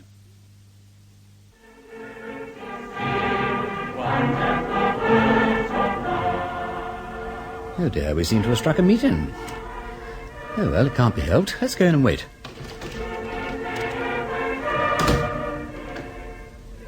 That's our man, Miss Murchison. The one with the face like a bulldog? Yes. Good Lord. Has he a name? Now you mention it, I believe he has, but he's never called by it. It's Rum. Oh, not very, perhaps, if he gives lessons in lock-picking. I mean his name's Rum. Oh, what is it? Dash it, I mean Rum is his name. Oh, dear. Oh, I beg your pardon. But he doesn't care to use it now that he's a total abstainer. Then what does one call him? Well, I call him Bill, but when he was at the head of his profession, they called him Blindfold Bill. In his day, he was the most accomplished burglar and safe-breaker in 3 kingdoms.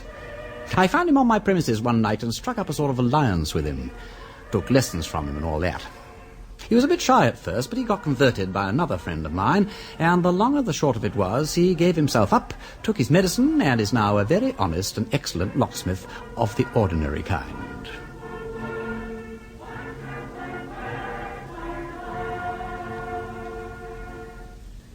Oh, hello, he spotted us. Hallelujah, hallelujah, welcome one and welcome all. Brethren, here is a dear brother and sister in the Lord, as is come out of the haunts of the rich and the riotous living of the West End, to join us with singing the songs of Zion. Let us sing and give praise. Hallelujah.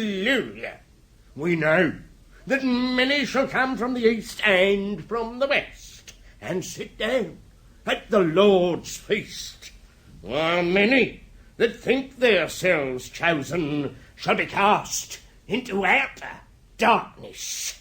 Therefore, let us not say, because this man wears a shiny eyeglass, that he is not a chosen vessel, or because this woman wears a diamond necklace and rides in a Rolls Royce, she will not therefore wear a white robe and a gold crown in the New Jerusalem. Let us unite now in thanksgiving for heaven's mercies in hymn number 102. And Lord Peter, sir, I'll be with you in a moment.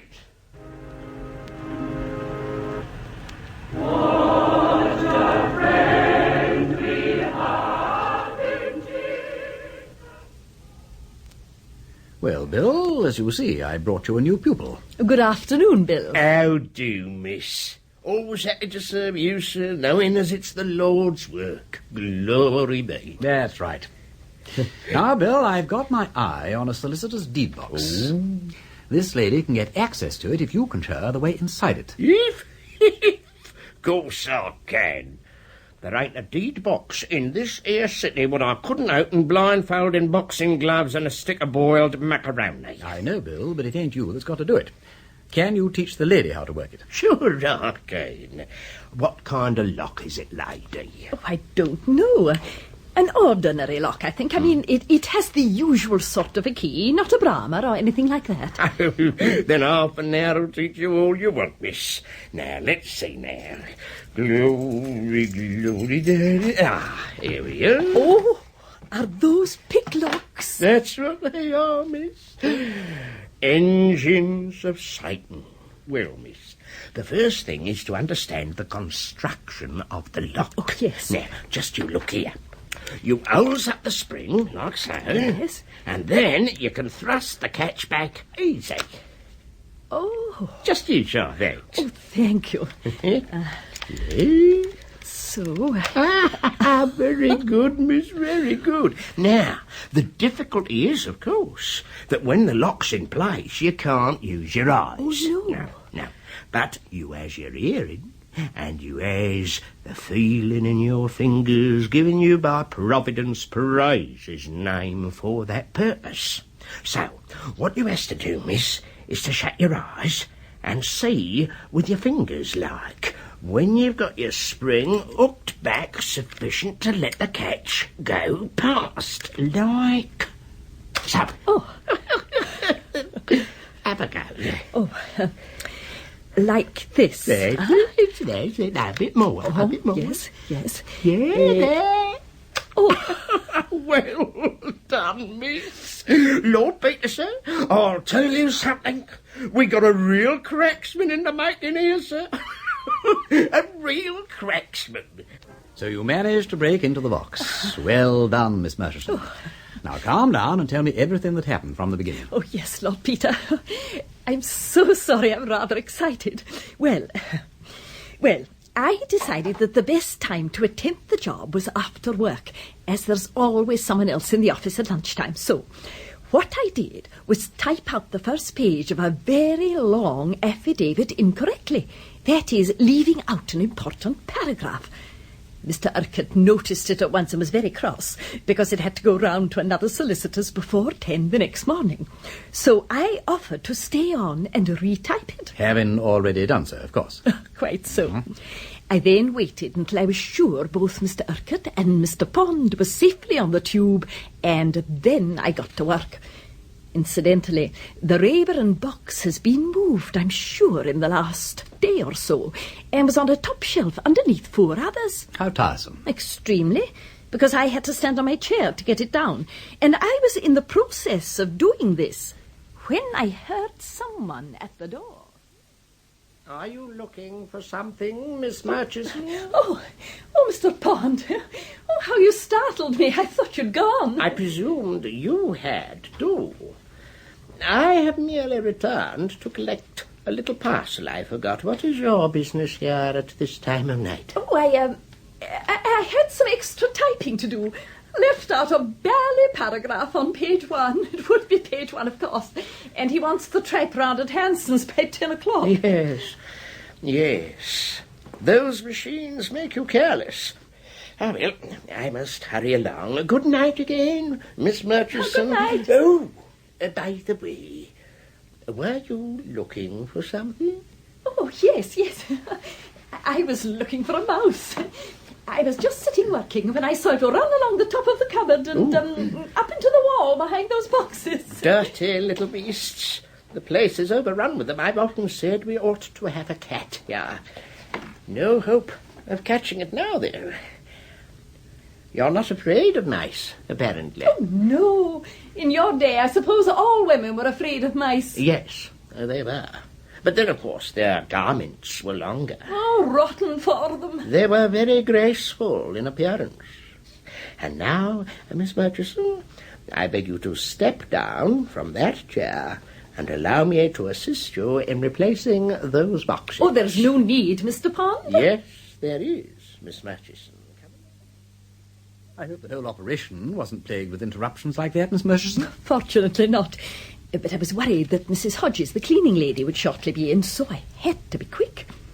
I got the box down and then slipped into Mr. Urquhart's private office, where I couldn't be observed through the window. Oh, by this time my hands were cold and shaking, and I was not in the best condition to profit by Bill's instructions. So I took a few deep breaths and resolved not to hurry myself. I took one of Bill's keys, I slipped it into the lock, I turned it, I twiddled it. For years, it seemed, I was scratching about aimlessly. Suddenly I felt the spring press against the hooked end. I felt the lever move, and then, click, the lock was open. And inside the box? Not a great many papers. No will. Not even a copy of a will.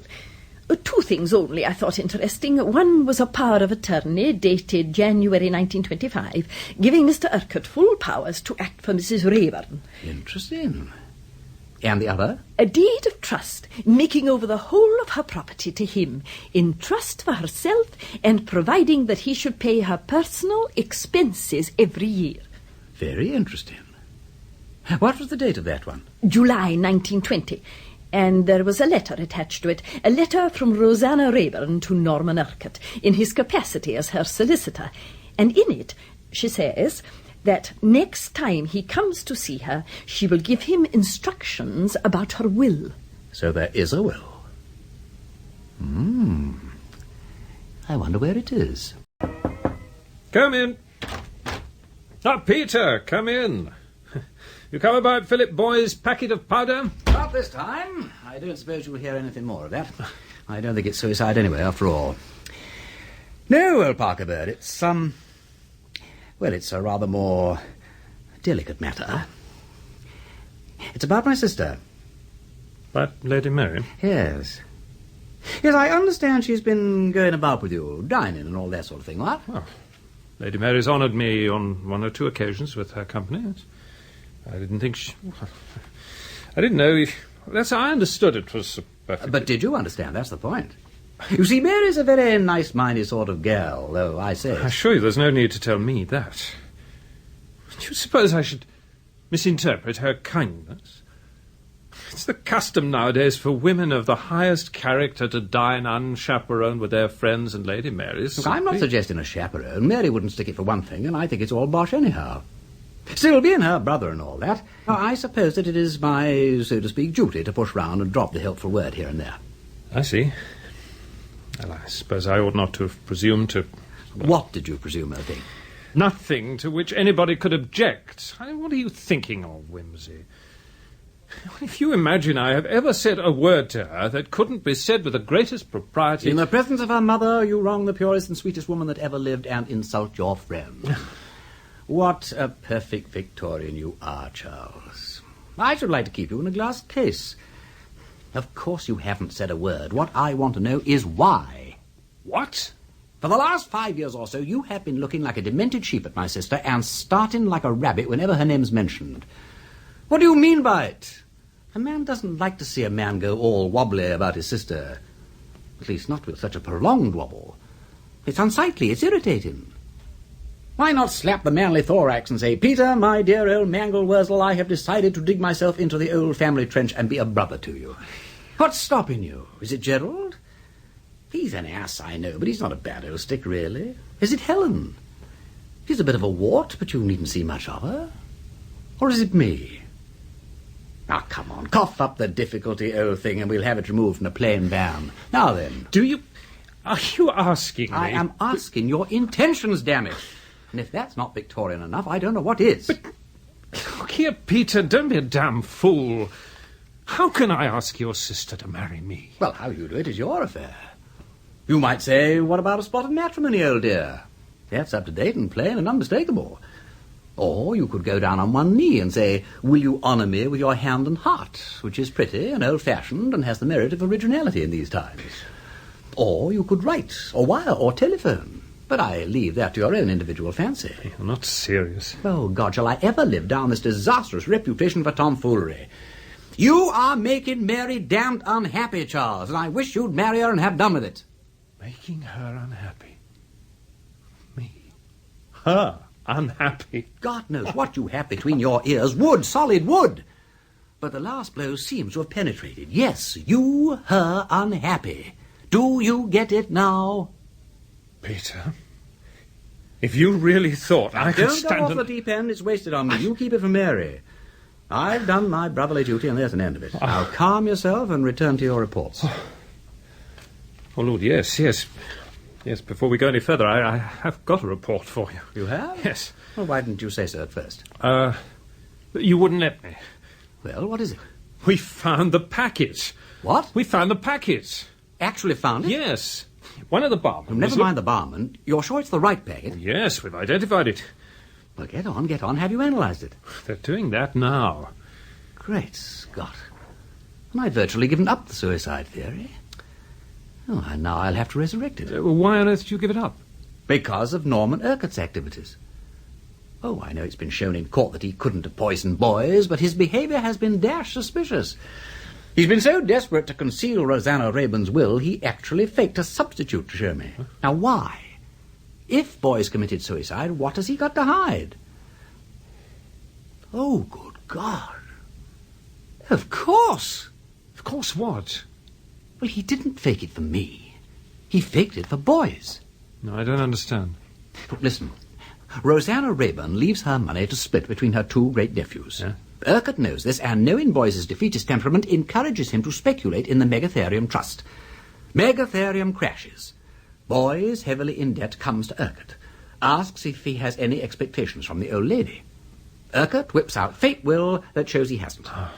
Boyce, in despair, goes to Bloomsbury pub and takes fatal dose of arsenic. Urquhart collects both shares of Aunt Rosanna's fortune. Q.E.D. Yes?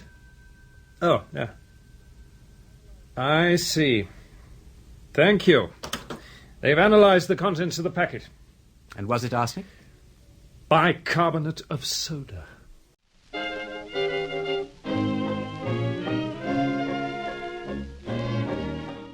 Lord Peter Wimsey is attempting to prove the innocence of Harriet Vane, who is awaiting retrial for the murder of her ex-lover, Philip Boyce.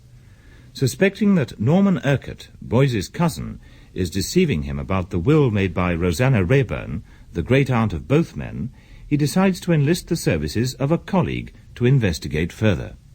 I have a job, Miss Climpson, which I should like you to undertake yourself. I can't trust anybody else. How kind of you to put it like that, Lord Peter. The trouble is, I can't in the least tell you how to set about it. It all depends on what you find when you get there. I want you to go to Windle in Westmoreland and get hold of an imbecile and paralysed old lady called Mrs. Rayburn, who lives at a house called Applefold. I don't know who looks after her or how you're to get into the house, but you've got to do it, and you have got to find out where her will is kept and, if possible, see it. Dear me. And what's worse, you've only got about a week to do it in.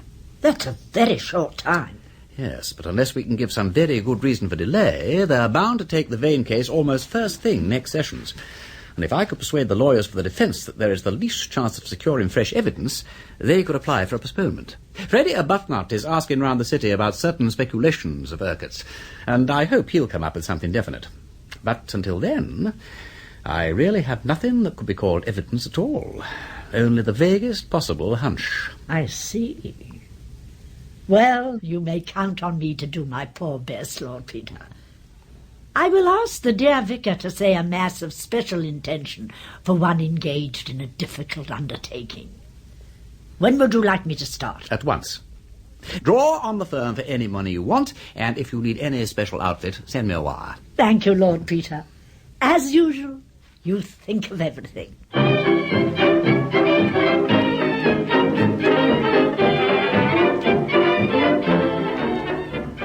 Well, Freddy, here's luck.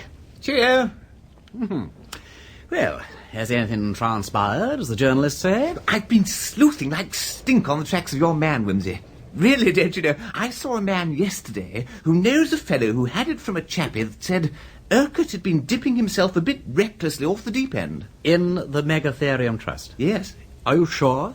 Well, not to say sure, but this man, you see, owes me one, so to speak, for having warned him off the Megatherium before the band began to play. And he thinks if he can get hold of the chappie that knows, well, not the fellow that told him, you understand, but the other one, that he might be able to get something out of him, don't you see? Especially if I was able to put this other chappie in the way of something or other, what?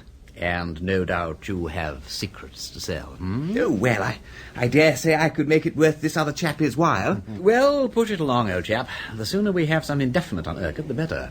Righto. I'll let you know the very second I hear anything. Peggy. You seem to be a bit down in the dumps, old man. Oh, it's this damned enforced idleness, Freddy. There's nothing I can do at present except wait.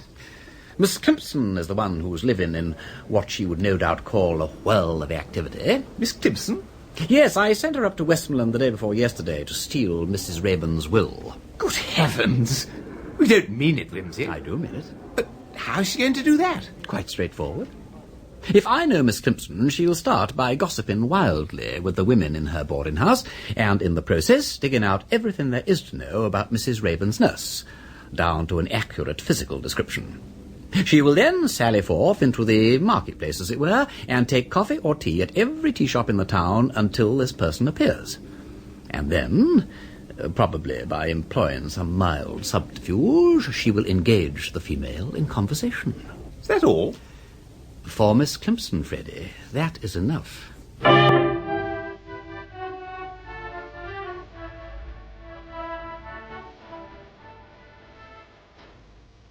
Oh, excuse me. Yes, I think this little parcel must be yours. I picked it up just now in the doorway, and I've asked all the other people in the cafe. No, it isn't mine. Oh, so kind of you, but I have all my parcels here. How very odd. I was sure someone must have dropped it coming in here. I wonder what I'd better do with it. You could hand it to the cashier, in case the owner came here to claim it. Well, now, so I could. Oh, how clever of you to think of it. You suppose me very foolish, but the idea never occurred to me. I'm not a very practical person, I'm afraid. I should never do to take up your profession, should I? Though I've always loved the idea of wearing a uniform, any little emergency leaves me quite bewildered. It's largely a question of training. And of self-training, too, of course. Won't you sit down? Oh, thank you.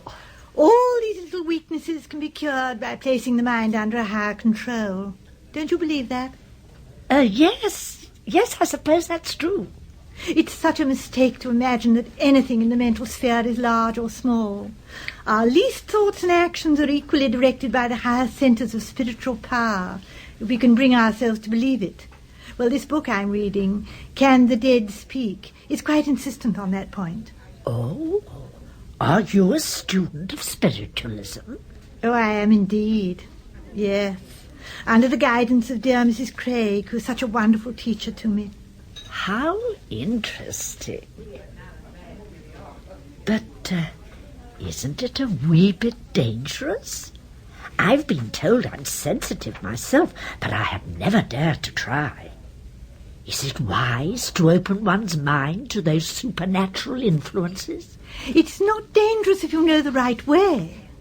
Oh, I've had the most marvellous talks with the dear ones who passed over. Really? How interesting. Yes. Unfortunately, I'm not mediumistic myself. Well, not yet, that is. I can't get anything when I'm alone. But Mrs. Craig says that I'm wonderfully sympathetic. We get the most wonderful results when we sit together. I'm sure you do. This Mrs. Craig... Oh, you'd like her. I'm quite certain of that. Unfortunately, she's abroad just now. Is she indeed? Yes. Yes, I quite miss our little sessions. I wonder... You yourself are a medium, you say? I've been told so, yes. Oh, I wonder whether... If we sat together... Oh, well... Oh, I don't really like to. Oh, do. You're such a sympathetic person. I'm sure we should get good results. And the spirits are so pathetically anxious to communicate. Of course, I wouldn't like to try unless I was sure of the person. There are so many fraudulent mediums about. There certainly are. Come up and see me this evening. Oh, now do. We'll have supper together, and then we'll just have one quiet sitting to see whether you really are a medium. Oh, I've no doubt you are. Very well. Thank you. What is your name, by the way? Caroline Booth, Miss Caroline Booth. I nurse to an old paralysed lady in the big house along the Kendall Road. Are you? My name is Climpson. I'm staying at Hillside View. Now, do tell me, how do I get to you?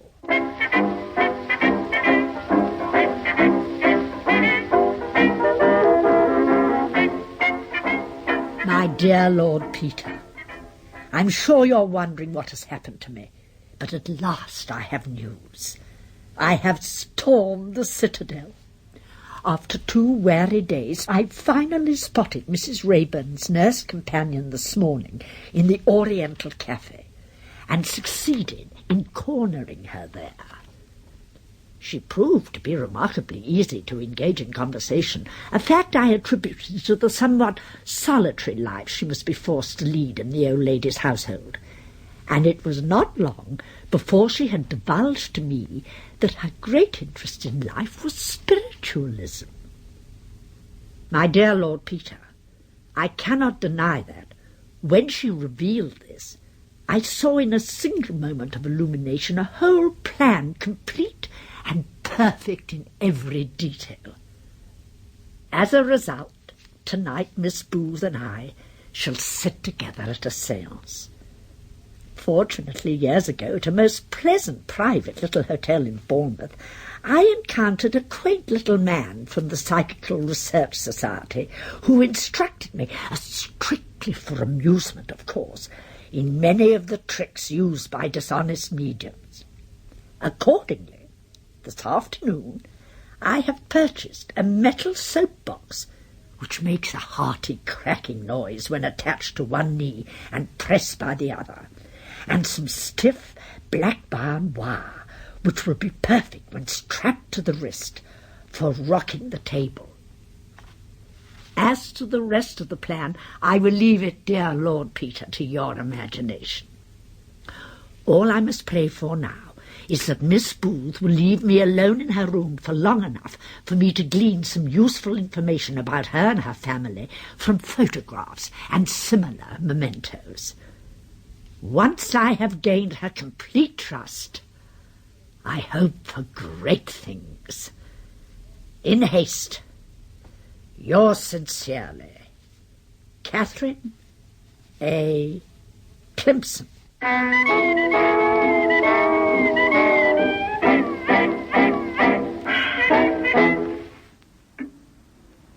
Ah, photographs. My dearest Caroline, from her ever-loving Harry. Not a brother, I fancy. Photographer's address? Coventry.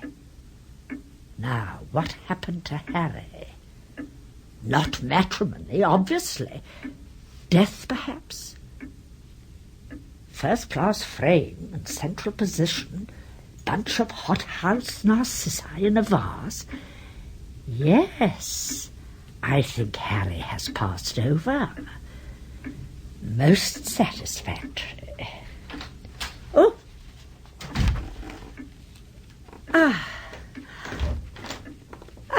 There you are. So sorry to keep you waiting, but the poor old dear's rather restless this evening. Have you given her her supper? Yes, she'll do now for a couple of hours, but I shall have to go up again later. Oh, poor thing. It'll be a happy day for her when she passes over. Now, shall we begin at once? I'm so eager to try. Very well. Well, we usually use this little bamboo table here. Oh, that looks very suitable. Do we sit in the light? Oh, no, not in full light. Mrs. Craig explained to me that the blue rays of daylight or electricity are too hard for the spirits. They shatter the vibrations, you see. So we usually put out the light and sit in the firelight, which is quite bright enough for taking down notes. Now, will you write down or shall I? Oh, I think you'd better, as you're more accustomed to it. Very well. That's not too dark, is it? Oh, no, not at all. Now, which side will you sit?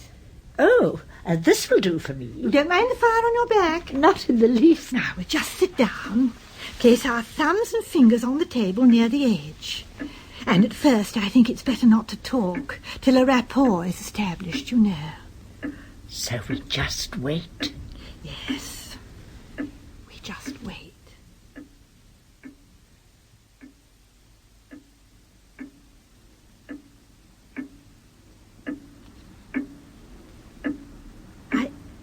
I think I felt something then. Yes. I've got a feeling like pins and needles in my fingers. So have I. We shall get something soon. Oh, yes. I feel as though something is gripping the back of my neck. So do I. I'm tingling from head to foot. Oh, it moved. Did it? Yes, didn't you feel it? Oh, there it goes again. And again. I say, you're a wonderfully strong medium. Am I really? Oh, how exciting. Shall we speak to it? Oh, yes, let's not waste any more time. Is there a spirit there? Will you give 1 knock for yes and 2 for no? Oh, how thrilling. Are you Fedora? Are you one of the spirits who have visited me before? Are you anxious to help us personally? Are you speaking on behalf of another spirit? Does he want to speak to my friend? Oh, to me then. Is it the spirit I've been trying to communicate with? Oh, will you speak to us by means of the alphabet? 1 knock for A and 2 for B and so on. What is your name? C, D, E, F, G, H, A. Oh, Harry. Oh, at last. Oh, how are you? Are you happy? No. Oh, Harry, it wasn't my fault. I had my duty to think of. Oh, love ought to come first, I know that now, but, well, I was only a girl then. Won't you forgive me? Oh, I'm so glad. Have you any special message for me, Harry? C O V. Coventry. Go to Coventry. Oh, it really is you, Harry. You haven't forgotten that dear old joke. Oh, Harry. What do you want? Oh, dear. Oh, dear, what's happening? Must be somebody else interrupting. Oh, go away, go away. Who's here now? Are you still there, Harry? Who is that? P O N P O N G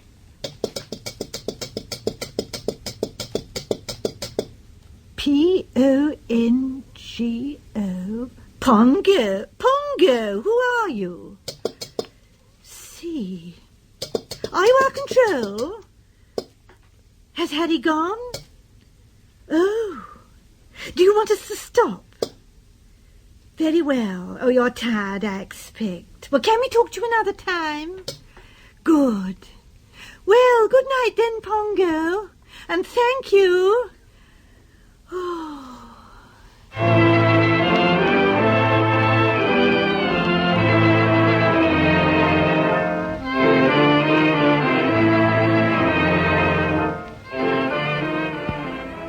Well, Freddy, anything to report about Urquhart? Oh, rather, yes. Definite confirmation, all that. He was involved in the Megatherium when it crashed, no doubt about it. And he was in pretty deeply, too. He must have lost a lot of money. Good, that's very satisfactory. So we can tentatively assume he killed Philip Boys in order to get his share of their great-aunt's fortune too, huh? Ah. Can we? I fancy so. Subject to ratification by Miss Climpson, of course. Oh, yes. How's the old gal doing with her seances? Splendidly. I had another letter this morning. The poor old nurse trusts her implicitly now, and she feels utterly beastly about deceiving her. But she hasn't given up, praise be. They moved on to the Ouija board last time. Poor old Pongo was rather awkward about it, I'm afraid. Said it was because he'd never learnt to write whilst on Earth. Pongo? Their control. He was an Italian acrobat of the Renaissance period, and his full name was Pongocelli. Apparently he lived a sadly irregular life, but redeemed himself by heroically refusing to abandon a sick child during the time of the Great Plague in Florence. He caught the plague and died of it, and is now working out the period of probation for his sins by serving as a guide and interpreter to other spirits. Touching little story, what? Absolutely. Yes. Miss Kimpson said she was rather proud of it, too.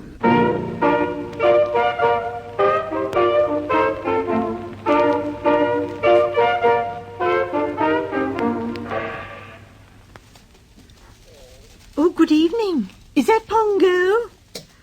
Good evening, Pongo. We are very glad to have you with us.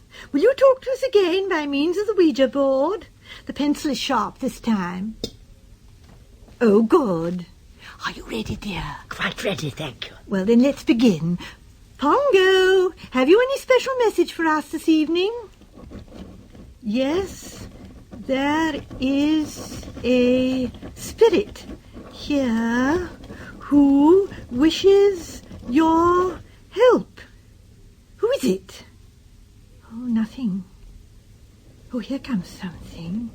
It's in a different handwriting. C-R-E-M-O-R-N-A.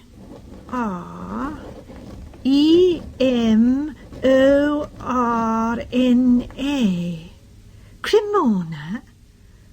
This is very strange, Miss Climpson. Cremona was Mrs. Rayburn's stage name. Oh, I do hope. Oh, surely she can't have passed away suddenly. She was perfectly comfortable when I left her. Had I better go and see? Perhaps it's another Cremona. But it's such an unusual name. Why not ask who it is? Oh, good idea. Cremona, what is your second name? Garden. Do you mean Cremona Garden? Yes. Have you passed over? Not yet. In exile. Are you still in the body? Neither in the body or out. Waiting. Oh, look, it's Pongo again. When the mind is departed, the spirit waits in exile for the great change. Why can't you understand? Make haste, great difficulties. Oh, we are so sorry, Pongo. Mrs. Rayburn, are you in trouble or something? Great trouble. My will. Her will. Oh, I wonder if she wants to alter it. Mrs. Rayburn, do you want to alter your will? No. That's fortunate, because I don't think it would be legal. What do you want us to do about your will, Mrs. Rayburn? Send it to Norman. To Norman Urquhart? Yes, he knows. He knows what is to be done about it. He wants it. Oh, very well. Can you tell us where to find it? I have forgotten. Search. Oh, dear. Mrs. Rayburn, is it in the house? I tell you, I have forgotten. Deep waters, forgotten. Deep waters, no safety. Failing, failing. Oh, dear, the writing's going. Mrs. Rayburn, please don't go. Try to remember. In the B. B. Yes. What next? B. Oh, it's going. Mrs. Rayburn. Oh, she's stopped. Oh, here's something. Oh, it's Pongo. She has gone. Very tired. Finished. Now. Goodbye. Oh, dear. How dreadfully vexatious. Well, she said her will was in the B. Now, what could that be? In the bank, perhaps? Well, it might be. If so, of course, Mr. Urquhart would be the only person who could get it out. Then why hasn't he? She said he wanted it. Of course. Then it must be somewhere in the house. Oh, well, what could B stand for? Oh, dear. Box, bag, bureau. Bed. Well, it might be almost anything. Oh, what a pity she couldn't finish the message. Shall we try again? Or shall we look in all the likely places? Let's look first, and then if we can't find it, we'll try again. Oh, yes, that's a good idea. You'll come and help, won't you? Yes, if you'd like me to. Yes, of course.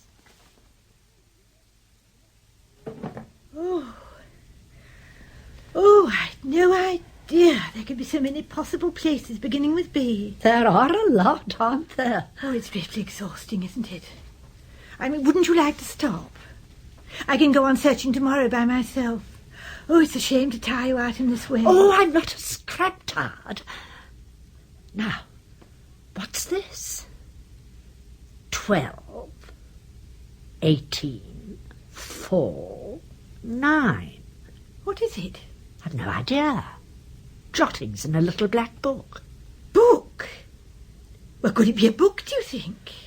Why, of course, yes. It might. Yes, oh, how silly of us not to think of it.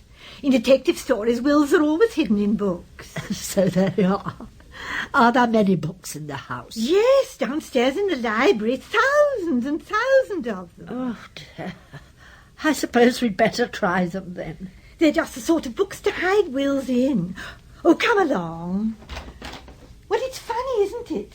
If the communication hadn't insisted on something beginning with B... Yes. Well, I would have expected any papers to be in the safe over there. Yes. Well, why not look? The letter B may have been referring to something different. You never know. But if it was in the safe, Mr. Urquhart would know about it. Well, it wouldn't do any harm to make sure. Oh, but I don't know the combination. Mr. Urquhart does, of course. We could write and ask him. She said it was urgent, though. I know. Those 4 figures in that little black book. Of course, black book. Well, there you are. Oh, how could we have been so silly? Mrs. Rayburn was trying to tell us where to find the combination. And here it is. Now, where's the safe? Over here. Yes. Ah, I see. Shall I try it, or will you? Oh, you do it, please. 12, 18, 4, 9. Now. Ah, well, there it is. Mrs. Rayburn's will.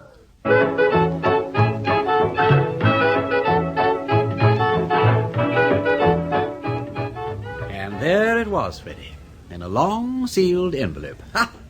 Capital, capital. I say, deuce smart of the old gal to choose the letter B, what? Covers almost anything. Except safe. Yes. Well, don't keep me in suspense, old man. What did the will say? I'll read you the relevant passage. Miss Clemson writes as follows. The property consists of real estate, the house and grounds, and a personalty. Am I not good at legal terms? Which I am not able to calculate exactly, but the gist of it all is this. The real estate is left to Philip Boys absolutely. Now, wait. £50,000 is left to Philip Boys also in cash. I say. The remainder... is not this called the residue, is left to Norman Urquhart, who is appointed sole executor. Well. The real estate and 50,000. Worth murdering for, what? Undeniably. As residuary legatee, Urquhart now stands to get the lot. We may not know how he killed Philip Boys yet, but by golly, at least we know why. So, where's the will now, Peter? It's been sent on to Urquhart, as requested by the exiled spirit. It should have arrived at his office first post this morning. But won't he destroy it? Oh, you could be right. Could I? Yes. Without that will, I doubt whether it would be possible to convict Urquhart of murder. And what would you rather be convicted of? Murder? Or a charge of tampering with a will? Well... Precisely. I must telephone Miss Murchison at once.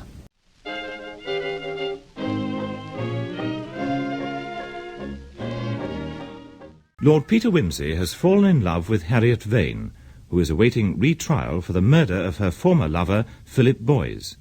Convinced Boys was in fact murdered by his cousin, Norman Urquhart, for his share in their great-aunt, Mrs. Raeburn's fortune, Wimsey has suddenly realized that Urquhart now has the opportunity to destroy vital evidence against him.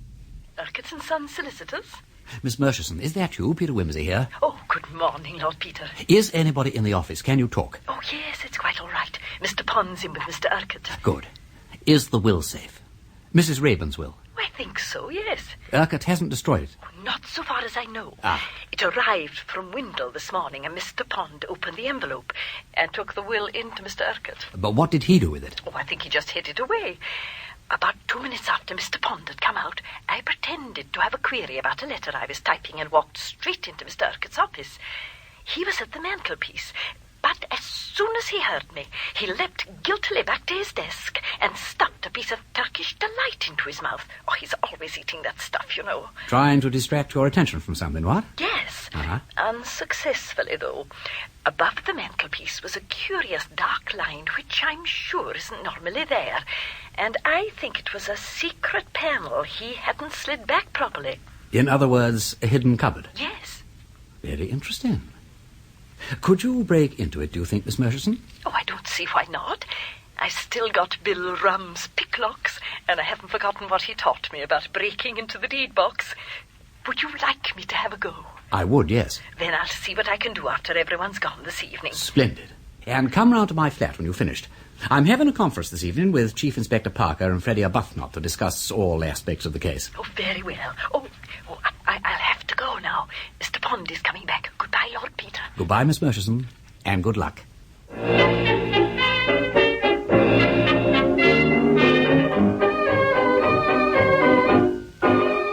Well, shall I start, Peter? Yes, Charles. You have the notebook and the organised mind. Freddie and I haven't got either, have we, Freddie? Not me, old man. So you start, old Parker Bird. Off you go. Thank you. Well, the matter stands, I take it like this. Philip Boys and Norman Urquhart were the only surviving relations of Mrs. Raeburn, who is very old, very rich, and now quite childish. Now, in 1920, she executed a deed of trust giving Urquhart, who was also her solicitor, sole authority to handle her property. She also made a will, leaving all the real estate and £50,000 to Philip Boys, while Urquhart was named sole executor and residuary legatee. In other words, now Boys is dead, all the property devolves to him. In 1925, as we know from Mr. Arbuthnot's highly competent detective work in the city... I say, really? Certainly. Urquhart took the dangerous step of plunging into speculation. He made mistakes, he lost money, he plunged more deeply to recover himself, and was involved to a large extent in the great crash of Megatherium Trust Limited. Now, in 1929, just about the time that Philip Boys and Harriet Vane quarrelled, Mrs. Raeburn had a serious attack of illness and nearly died. The danger passed, but it might recur at any moment. You can see the temptation for Urquhart. If only his cousin weren't alive, he'd be able to clear his debts as soon as the old girl went. So what happens? Almost immediately afterwards, we find him becoming friendly with Philip Boys and inviting him to stay at the house. And while living there, Boys has 3 attacks of illness, attributed by his doctor to gastritis, but equally consistent with arsenic poisoning. However, in June 1929, Philip Boys goes away to Wales and his health improves. Yeah, that'll be Miss Murchison. Bunter will let her in. Carry on, Charles. Yeah, well, while Boys is absent, Mrs. Raeburn has another alarming attack, and Urquhart hastens up to Windle, possibly with the idea of destroying the will if the worst happens. It doesn't happen, and he comes back to London in time to receive Boys on his return from Wales. And that night Boys is taken ill with symptoms similar to those of the previous spring, but much more violent. After 3 days he dies. Now, Miss Murchison, my lord. Oh, Lord Peter. Have you met Chief Inspector Parker? How do you do, The Honourable Freddy Arbuthnot. How do you do? No, hello. Lord Peter. I think the messenger has brought news. Look, the eyes glitter wildly. The expression is anxious. The lips are parted. The fingers fumble with the clasp of the bag. The symptoms point to an acute attack of communicativeness. Tell us the worst, Miss Murchison. The will has been destroyed. Oh, no. It's quite safe. But I found out why Philip Boyce was murdered. Curiouser and curiouser. I thought that was the one thing we knew already. Sit down, dear lady, and explain. Oh, thank you. Well, I broke into Mr. Urquhart's cupboard without much difficulty. Broke in? It's all right, Charles. Officially, you didn't hear that. Carry on, Miss Murchison. Yes, well, I checked first that the will was still there, and it was. So then I looked at the other papers, and they turned out to be receipts for security, share certificates, and so on. But the names seemed familiar. Then I remembered where I'd seen them before, on Mrs. Rayburn's deed of trust. Lord Peter, Mr. Urquhart raised money for his speculations in the Megatherium Trust by using Mrs. Rayburn's money as security. Golly. So he not only lost all his own money, but all hers as well. Yes, and that's a criminal offence, isn't it? Abusing your position as trustee. It most certainly is, yes. That's it, jolly well is. And you're quite right, Miss Murchison. That, of course, is why it was essential to have Philip Boyce out of the way before Mrs. Rayburn died. Urquhart was quite safe while she was alive. He only had to pay her household bills and so on, and he had a power of attorney to do that. But as soon as she shuffled off this mortal thingamy, he'd have to account to the other heir, i.e. Boyce, for the capital he'd misappropriated. Well done, Miss Murchison. A first-class motive for murder. Thank you. There is something else as well. Indeed? Tucked away at the back of the cupboard, I found a white paper packet. It had the name of a French chemist on it, and it contained a fine white powder. Arsenic? I don't know, but I brought a small sample with me. It's in this envelope. Whoopee! Look at this, Charles. Yes. It'll have to be analysed, of course. And so it shall be, embodied caution. Bunter? My lord? Make ready the rack and thumbscrew. Very good, my lord.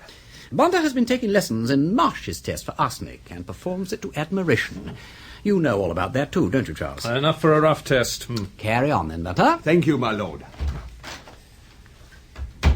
Yes.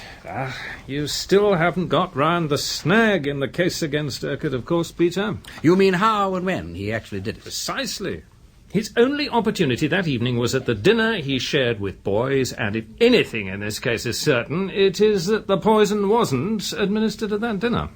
Everything which Boyce ate or drank was equally eaten or drunk by Urquhart and all the servants, with a single exception of the Burgundy, which was preserved and analysed and found to be harmless. I know. But that is what is so suspicious. What? Did you ever hear of a meal so hedged round with such precautions? It is not credible, Charles. Oh, possibly not. But when did he administer the poison, then?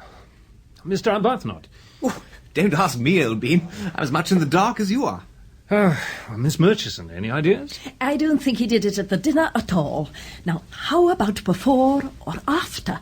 Did Boyce have a whisky when he arrived or before he left? Alas, he did not. Bunter has been cultivating Hannah Westlock. That's the maid, don't you know? Almost to breach of promise point. And she says Boyce went straight up to his room on arrival and didn't come down until a quarter of an hour before dinner. How about the water bottle in the bedroom? The devil. That is one up to you, Miss Murchison. We didn't think of that.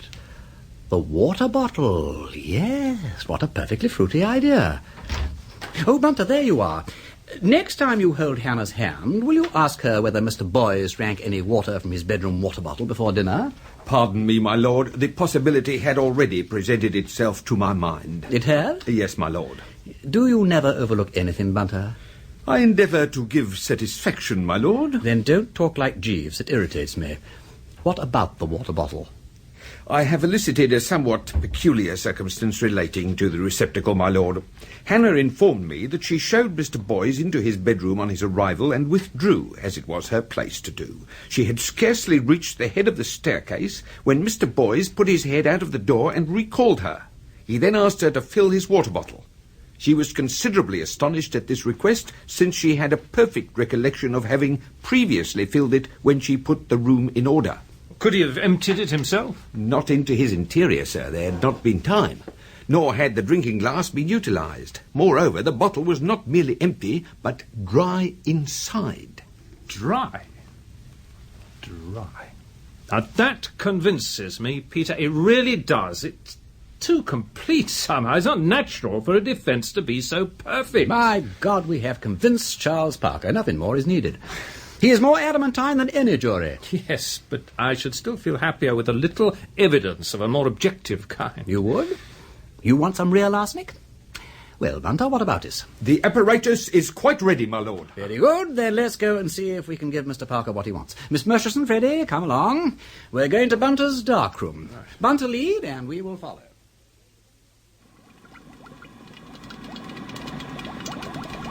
You will perceive, my lord, that the apparatus is free from contamination. I see nothing at all. That, as Sherlock Holmes would say, is what you may expect to see when there is nothing there. Charles, will you pass the water, the flask, and the tube, old Uncle Tom Cobley and all, as being arsenic-free? I will. Wilt thou love, cherish, and keep her in sickness or in health? I'm so sorry. Turned over 2 pages at once. Where's that powder? Miss Murchison, you identify this sealed envelope as being the one you brought from the office, complete with mysterious white powder from Mr. Urquhart's secret hoard? I do. Kiss the book. Thank you. Now then, the presence of arsenic will be revealed, if at all, by a thin silver stain on the part of this tube in the Bunsen flame.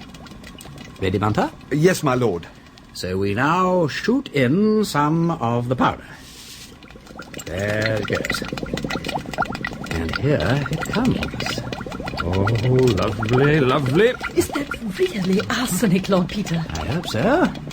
It's either arsenic or antimony. Allow me, my lord. The addition of a small quantity of solute chlorinated lime should decide the question beyond reach of cavil.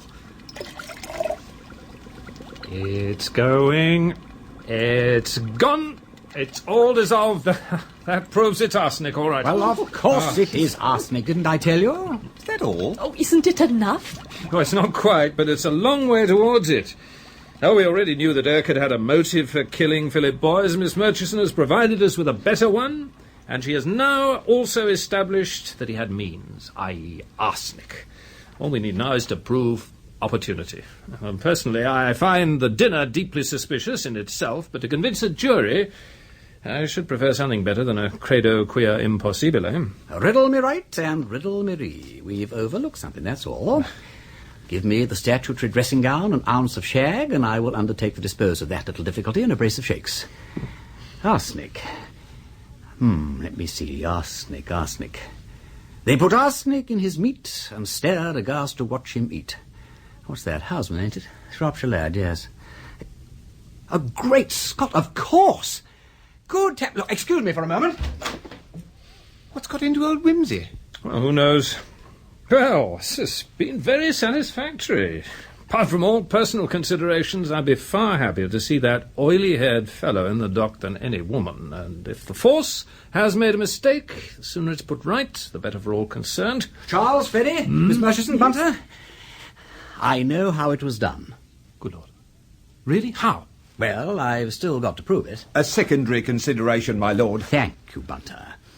You know, I think we must have Mr. Urquhart round for coffee. What? Turkish coffee, of course. He has a sweet tooth. And you'd better lay in some Turkish delight as well. Not today, in a day or two, when I've made a few more inquiries. Meanwhile, I am going to Holloway to see the prisoner. Peter! Cheerio.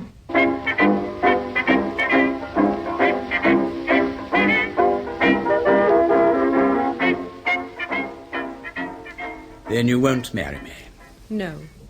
It wouldn't be fair to you. And besides... Well?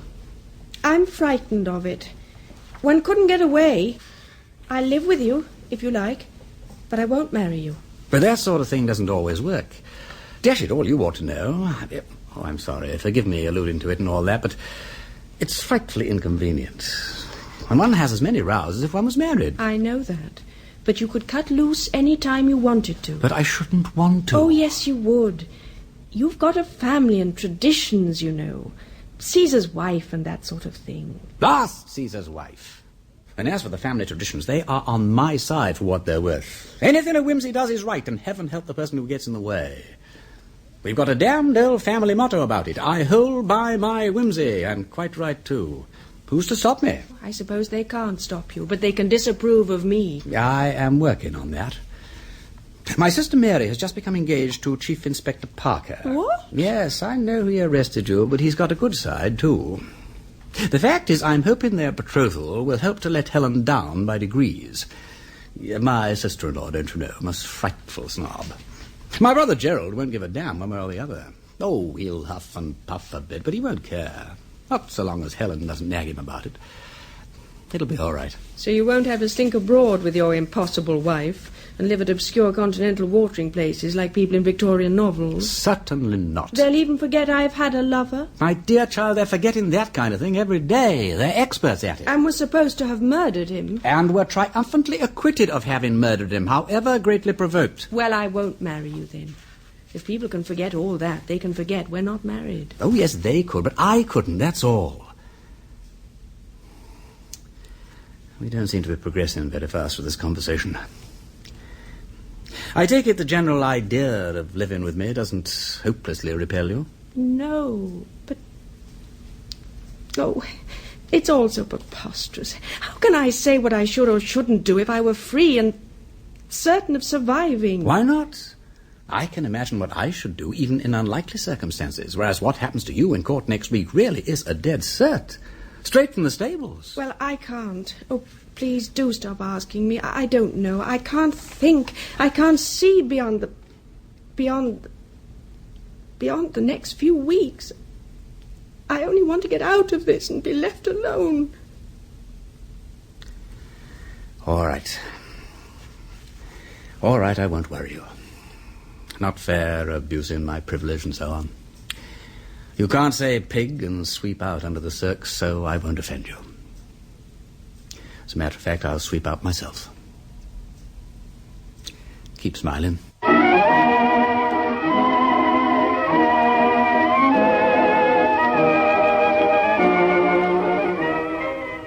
More coffee, Mr. Urquhart? Or another piece of Turkish delight, perhaps? No, thank you very much. All I desire now, Lord Peter, is that you should finish your extraordinary statement so that I may deny it and go. I'm so sorry. I'm taking too long coming to the point, what? Well, slow but sure is the motto of yours faithfully. If I have so far taken up 70 minutes of your valuable time, believe me, it has not been unprofitably spent. You may think so. But allowing that all this preposterous story were true, which, as I say, I most emphatically deny, I should be greatly interested to know how you imagine that I administered the arsenic to my cousin. Very well, Mr. Urquhart. Let us ignore, then, all courses of that dinner previous to the last one. That is to say, the soup, the turbot, and the casserole chicken, since they were all consumed not just by yourself and boys, but also by Mrs. Pettycam and Hannah. Let us, in other words, Mr. Urquhart, concentrate on the jam omelette. Nobody but yourself and Philip partook of that omelette. Quite so. I need not trouble to deny it. But you will bear in mind that I did partake of it, without ill effects. And moreover, that my cousin made it himself at the table. So he did. 4 eggs, if I remember rightly, with sugar and jam from what I may call the common stock. No, there'd be nothing wrong with the sugar or the jam. I believe I'm right in saying that one of the eggs was cracked when it came to the table. Possibly, I don't remember. No? Well, you're not on oath. But Hannah Westlock remembers that when you brought the eggs in, you mentioned that one was cracked, and particularly desired that it should be used for the omelette. In fact, you yourself put it in the bowl for that purpose. What about it? Well, it is not difficult to introduce powdered arsenic into a cracked egg. Are you suggesting that in the whisking together of 4 eggs, one particular poisoned egg was somehow kept miraculously separated from the rest? There seem to be some flaws in your theory, Lord Peter, as well as in the egg. I haven't finished my theory yet. My next bit of it is built up from very trifling indications.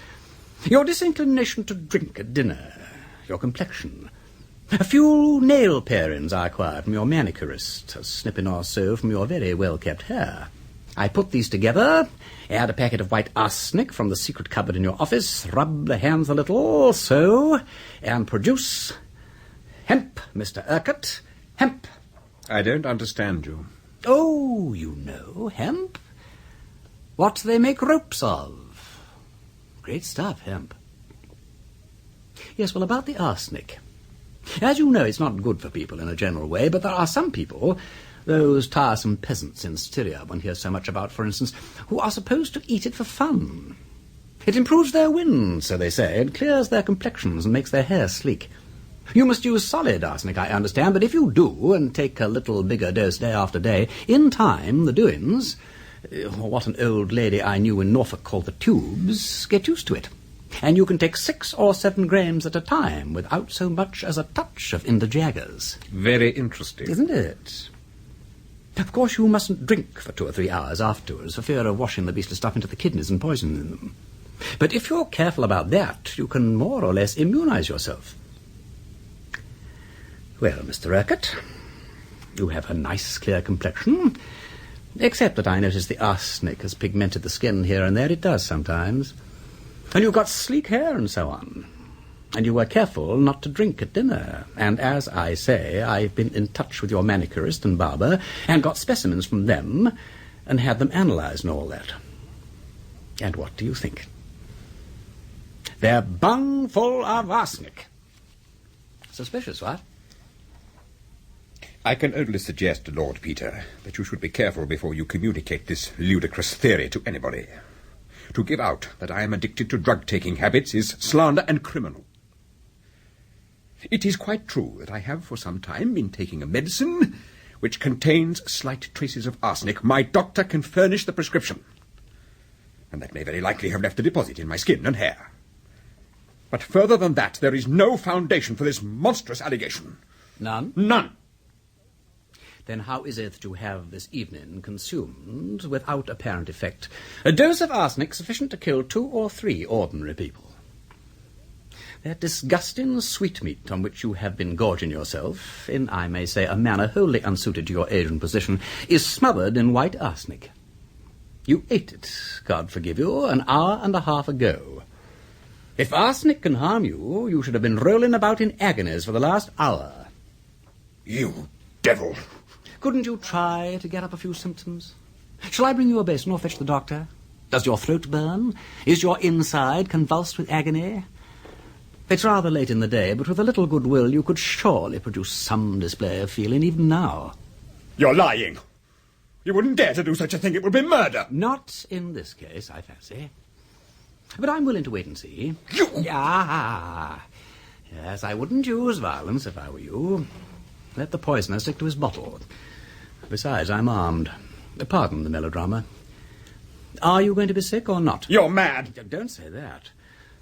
Now, come, man, pull yourself together, have a shot at it. Shall I show you the bathroom? I'm ill. Well, of course, but your tone is not convincing. It's the 3rd door on the left. Bunter? My lord? I think Mr. Parker may require some assistance in the bathroom. Very good, my lord. Wait a minute! Oh! Come back! Don't bother. It seems to be under control. All right. Yes, Charles? He wasn't sick. He didn't even try to be. He ran straight in and tried to get out of the window.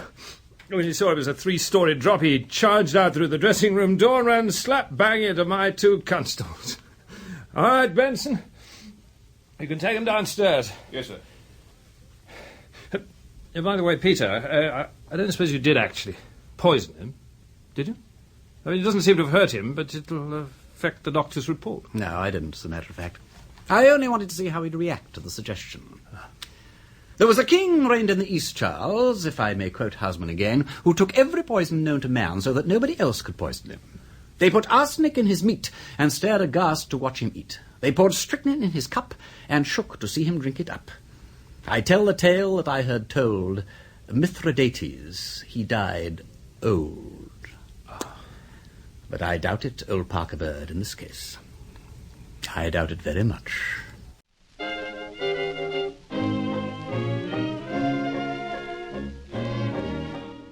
Marjorie, you come to pick Miss Vane up when it's over? Yes. Oh, the clerk's just finishing reading the indictment now. Oh, here comes the Attorney General. Millard, I am instructed that the Crown offers no evidence against this prisoner. Mr. Attorney, Do I understand that the charge against the prisoner is withdrawn? Those are my instructions, my lord. In that case, members of the jury, there is nothing left for you but to return a verdict of not guilty. One moment, my lord. Yes, Sir Impey? My lord, on my client's behalf, on Miss Vane's behalf, my lord, I beg your indulgence for a few words. A charge has been brought against her, my lord, the very awful charge of murder. And I should like to make it clear, my lord, that my client leaves this court without a stain upon her character. I understand, my lord, that further information has come to the police which definitely proves the innocence of my client. I also understand, my lord, that a further arrest has been made, and an inquiry will follow, my lord, in due course. My lord, this lady must go forth into the world acquitted, not only at this bar, but at the bar of public opinion. Any ambiguity would be intolerable. And I am sure, my lord, that I have the support of the learned Attorney General for what I say. By all means. I am instructed to say, my lord, that in withdrawing the charge, the Crown proceeds from complete conviction of her absolute innocence. I am very pleased to hear it. Prisoner at the bar, the Crown, by unreservedly withdrawing this dreadful charge against you, has demonstrated your innocence in the clearest possible way. I most heartily congratulate you on this very satisfactory ending to your long ordeal. Members of the jury, do you find the prisoner guilty or not guilty? Not guilty, my lord. Very good. The prisoner is discharged without a stain on her character. Next case. Hello, Marjorie. Congratulations. 3 loud cheers. Thank you. I've got a taxi. Good. Where is Lord Peter Wimsey? I must thank him. No, you won't. He drove off just now with his brother, the Duke of Denver. Oh. Don't worry, he'll come and see you. I don't think he will. Oh. Too decent, you mean? Yes. Perhaps you're right. Yes, I think you are right. He won't do the King Cophetua stunt. And I must say I'd rather take my hat off to him for it. You'll have to send for him, Harriet. I won't do that. I think you will. Yes, I think you will. Well, Gerald, what do you have to say to me? Look here, Peter, it's Mary. You're the only person with any influence over her. You've got to do something, Peter. She wants to marry your policeman friend. I know, why shouldn't she? Well, it's ridiculous. Not at all. Charles is one of the best. Very likely. Mary can't marry a policeman. Now, look here, Gerald, you leave Mary alone. Charles made a bit of a mistake at the beginning of this murder case, but he doesn't make many. And one of these days he'll be a big man, with a title, I shouldn't wonder, and everything handsome about him. If you want to have a row with somebody, you have it with me. My God. You're not going to marry a police woman? Not quite. I intend to marry the prisoner. What? Good Lord, what? Well, if she'll have me.